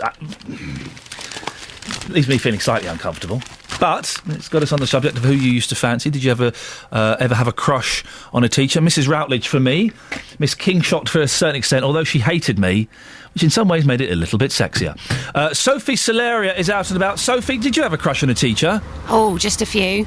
Steady on, who? Mr. Nicholson, the PE teacher, Mr. Washington, the geography teacher. Oh, I don't want to go on. They might be listening. OK, well, fair enough. Well, what have you got for us, Soph? What have I got for you? Yeah, what have you got for us? I've got no script in front of me, so we're winging fine. this. So that's absolutely We're fine. winging it. I went out today, a little bit uncomfortable initially, asking people if they had a crush on their teacher, but, you know, people weren't as awkward to tell me as I thought they were. Have a listen. Did you ever have a crush on a teacher? Yeah, I was in Oxford, slept with my English teacher. You did not? I did. How old were you? I was 24. Oh, 24. Oh, good. Nothing indecent then. What did you like about her? What did she like about me? I don't think I want to admit to that. Who did you fancy? The economics teacher. Why? He was young and quite good looking. You're getting shy and embarrassed thinking about him, aren't you? How old were you? I was 17. You're asking me now, 55. I can't remember that long ago. You can't remember if you had a crush on a teacher? I'm going to help you. Remember your English class? Yeah. Was she pretty, that lady? He was a man. OK. Yes, Mr. MacDonald, the PE teacher at my school in rugby. PE teachers are the best, They aren't they? What did he look like? Gorgeous, really dark. A bit young, what's his name? Hasselhoff. Gorgeous. Was it like a scene from Baywatch every time he entered the changing room? Well, Sophie, you've got a real thing for PE teachers, haven't you? I can't help it. Well, and having a crush is fine, isn't it? That's your hormones are racing through your body. You're discovering who you are and what you are. Having a little crush is fine, absolutely. As long as it doesn't go any further. I think of course. That's the thing. There we go. You see. Well, thank you for that, Sophie. Although there was one teacher who I can't. On Facebook, Zahida says, "Oh, OMG." And my team reliably informed me it means, oh my God, I never fancied a teacher. How rank is that? Rank? Really? And Richard says, Mrs. Toper, sports teacher from Thomas More Upper. She wore short skirts and sexy socks. Are there really such things as sexy socks?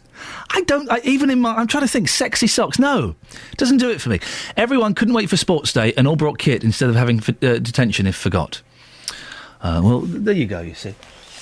Don't forget, dear listener, I've mentioned this before, I should mention it again. I'm happy to plug the business as much as I can. There is a podcast of this show. The way it works is during the week, as the show's going on, I kind of jot down bits that I think are quite good and that you might want to listen to again. The team do as well. We have a little chat afterwards.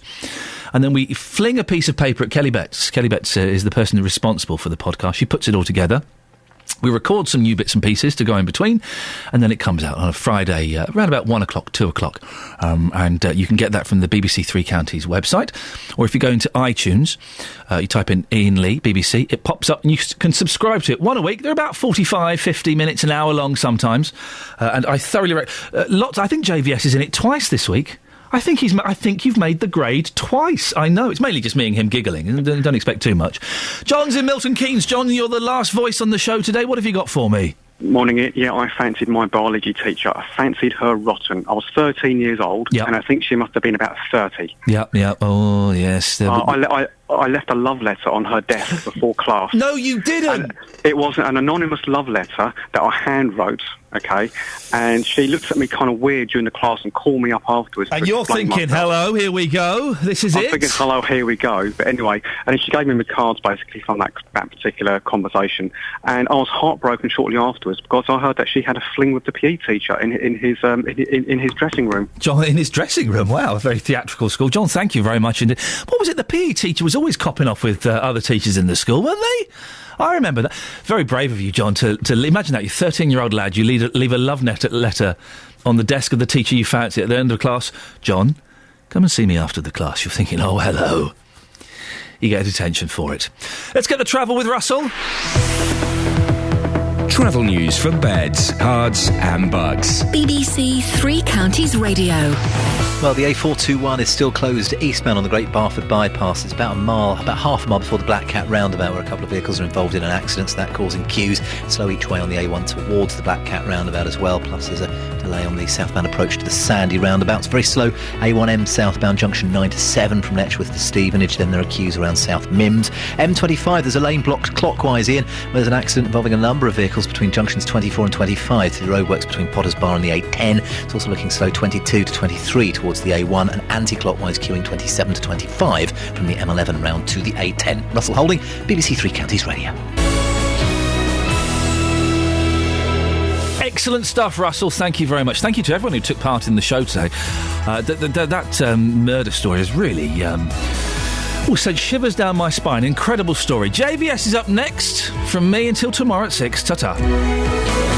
Local and vocal across beds, hearts and bucks. This is BBC Three Counties Radio. Thank you, Iain. Good morning. Welcome to the JVS show. I'm Jonathan Vernon-Smith.